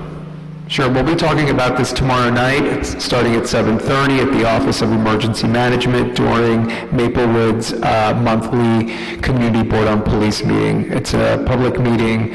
Members of the public can come and ask questions about this. I'll be happy to answer them. Mr. Duff, this is really a robust report. Do you think it would be a good idea to do some type of press release, like what we've done so far, and just giving out? I think that is a good idea. Okay. I think that's a brilliant idea, and we should do that. Yeah, let's do that. We can work with the Chair of Public Safety Committee, Mr. Lembrick, and the Community Board on Police on that. Yeah, then that narrative will be squashed. It's actually been doing great work, and here's all the examples. Right. Well, there was some breakdown. I think sometimes the committee wasn't always available. The officer would call on the committee, and the committee wasn't always available, or the officer would forget to do that, and so there was a breakdown there. Not that there isn't a willingness to keep doing this. Absolutely, 100%. Okay. Keep going. Okay, so my treasure hunt. So Matt Payton is going to undertake the South Orange Maplewood treasure hunt again. It's going to be the weekend before Memorial Day, and the request here is to once again waive the yard sale fees that we normally charge, so that $25 fee that everybody has to pay would go to MEND, which is where the proceeds go. Last year, we were able to raise $5,000 from MEND, which is great. That's great. I'm okay with that, obviously. Do we need a motion for that? Okay. Second. Great. Mr. Adams? Yes. Mr. Daffis? Yes. Mr. Buka? Yes. Mr. Lembrick? Yes. Mayor McGee? Yes, thank you, Ms. Fritzen. And finally, okay, so this is an interesting topic. This idea of being able to compile data on about our LGBTQ households in Maplewood. There is no such data, or the data that we have is really sporadic and inconsistent because there is no federal or state effort currently that counts LGBTQ youth households or youth or anything. The census doesn't include it. There's some reference to same-sex partners or spouses, but there is no data, and the state is currently, Governor Murphy is actually interested in a statewide effort to begin finding ways to count households. And to have better data, because the data will inform services necessary, the budget, as you can understand and imagine. So the question is, what can we do here locally to help? And this is why I bring it up. I think we could at least make an effort with some of our forms, our typical municipal forms, dog license, or whatever it is, we can ask for a voluntary disclosure. Of course, it would be voluntary. Here's an example. I was interviewed by the Star Ledger about this, and according to their information, there are only, listen to this, there are only 4 LGBTQ households in Maplewood. That's laughable, right? That's like on my street. Right. So clearly we have a lot more, and we could also be eligible for grants and all kinds of federal money and state money for social services, preventative care, all kinds of good stuff, if we had better data. So how do we do it here locally with our forms? Ms. Fritzen, do you have an opinion? since you deal with a lot of forms from your office? I'm sure we could add that to, I guess, the forms that are the most popular, for sure. Right. You mentioned dog and cat licenses. Other permits? Garage sale permits, event applications. Mr. Desiderio, any legal issues? No, it's voluntary, but I think I'd like you to, or I'd suggest that you draft something. Sure. Okay, so we could take a look at it, and then we can bring it back to the committee. Sure. And then we can talk about adding it to the forms, but I'd like to see specifically, what it says and how it says it, so, okay? I'm meeting with the governor's office on Friday this week about this issue, so I'll bring it back. Okay, thank you. Thank you. And I'm done. Thank you, Mr. Daffis. Mr. DeLuca. Thank you. I sent an email out, some notes when I put this on the agenda. We are putting in our capital budget $1.270 for sanitary sewer improvements, and reconstruction on Boyden Avenue. And we're committed to continuing to make capital improvements into our infrastructure, sewer, streets. The $1.2 million, what we're suggesting, the Finance Committee is suggesting, is that we implement a $40 per year Maplewood capital surcharge, which would be added to the base fee, which is $194, plus a joint meeting capital surcharge of $37, which would bring this year and next year's cost to $271 per year.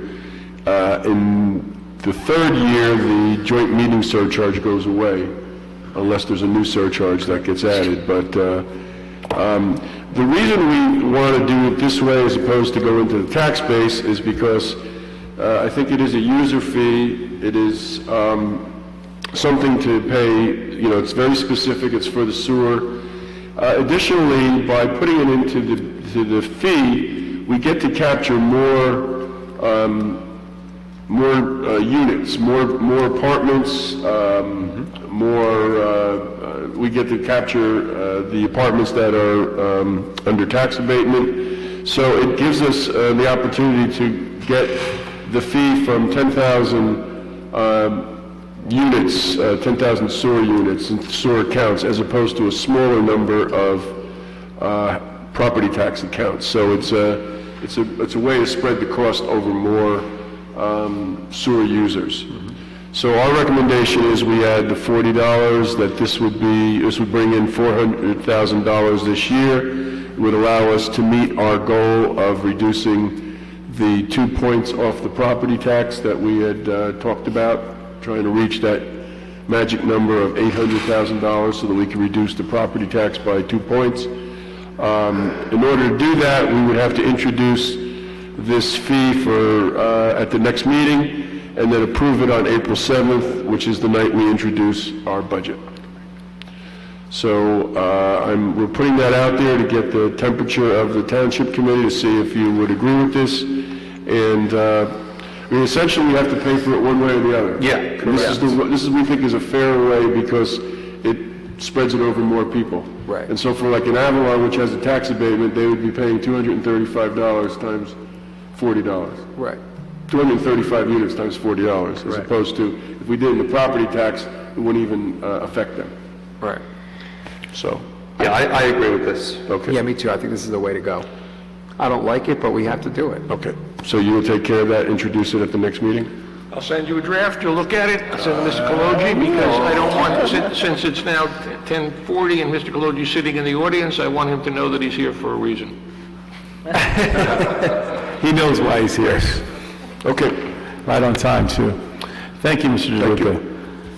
Okay, can I now get a motion for the consent agenda? Mr. Mayor, I'd like to move items 1 through 10 on the consent agenda. Second? Second. Perfect. Ms. Fritzen, please call the roll. Ms. Adams? Yes. Mr. Daffis? Yes. Mr. DeLuca? Yes. Mr. Lembrick? Yes. Mayor McGee? Yes, thank you, Ms. Fritzen. We are now on our second and final public comment, so on any subject matter, anyone wants to talk about anything, please approach.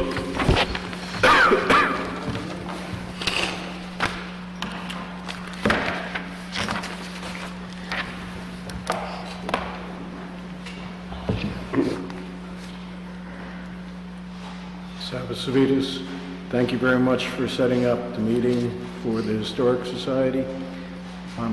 Two questions. One, you said you were sending out letters. I just want to verify that's correct to the...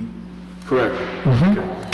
And the second question is it possible for me to get a list of the names and addresses of the letters that you're sending out? I don't think you can have that. Can we get that? Can we get that? Can we? Open request, yeah. I was just hoping that it would be quicker than that, because there is urgency to get the information out and make sure that the list you have is the same as the list that we have. Who's we? Who's we? Yeah. Who's we, yeah. The business owners, the property owners. So why don't you give that list to Ms. Fritzen so she makes sure that... Yeah, why don't you help us then? I'd like to work together with her, that's basically... Terrific. So give your list to Ms. Fritzen, and she'll compare it and let you know where the difference is. And she can also make sure that we get them out. But you can also, there's nothing that prevents, we'll get the notification out as best as we can, but there's nothing that prevents you guys from spreading the word also. I understand. Yep. Yeah. Okay. Awesome. Just for your information, I got an email back from the chair of the HPC, and the 18th is the night he's going to inform SHPO. So it'll be March 18th, Wednesday night. March 18th? Here. What time? I don't know what time yet, probably 7 or 7:30. And you told them they could do it Here here. at 7 or 7:30? Huh? 7 or 7:30, you said here? Yes, here. Thank you very much, really appreciate I want it. to see. Thank you. Mr. Savitas. Would anyone else like to approach? There we go. I know what you're going to talk about. Okay, go ahead.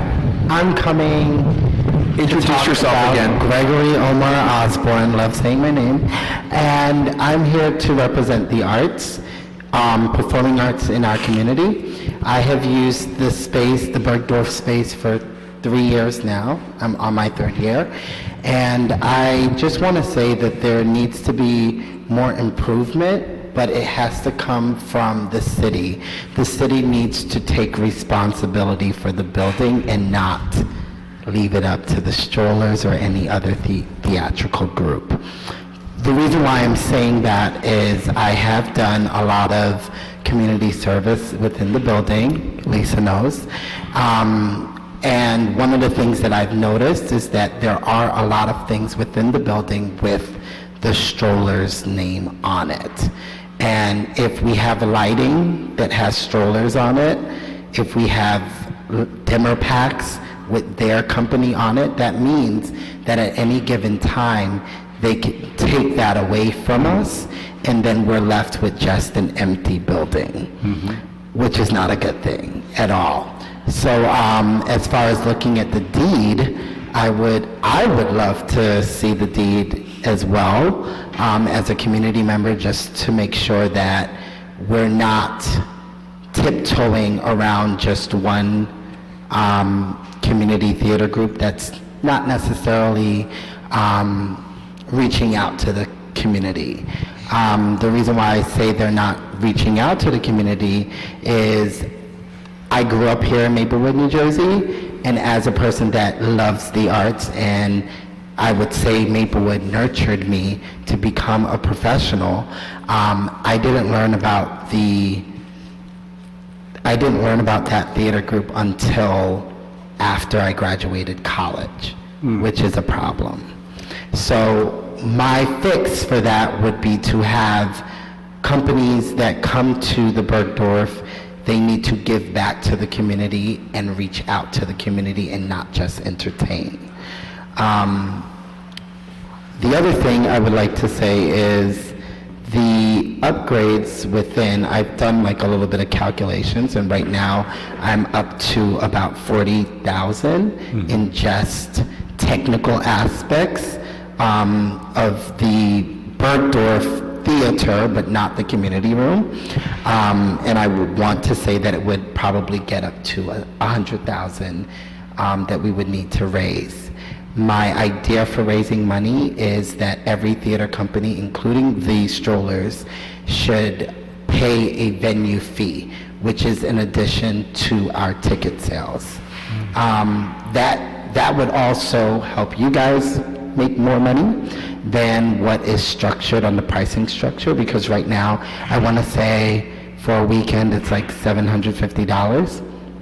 And you could probably make close to double the amount of that on a 5-show weekend if you charge $2 per ticket on top. Now, do you pay a rental fee? I wouldn't want to do that, because my company, we rehearse in New York, and we spend probably about $6,000 in just rehearsals outside. So maybe that's something that you guys would have to look at within the deed. If there is a theater company that is in residence, what does that mean? What do they give back to the community? Are there service hours? I'm going to skip around. And then also Mr. Deputy Dean Davis, he asked, how are we going to manage, how are we going to support, and who's going to run? And I think that the Bergdorf needs to be run like any other performing arts center that's surrounding Maplewood, like Paper Mill Playhouse, Luna Stage, SOPAC. There needs to be an artistic director, a person who understands arts and cares for the arts and culture within our community. And I think that the cultural arts, that's the Maplewood Arts Council should be the board of directors for that building. And we need to see a little bit more diversity in that group, not only in race, color, but also in age, because I don't think that there's anything in our community for our high schoolers, which we need to be really concerned about.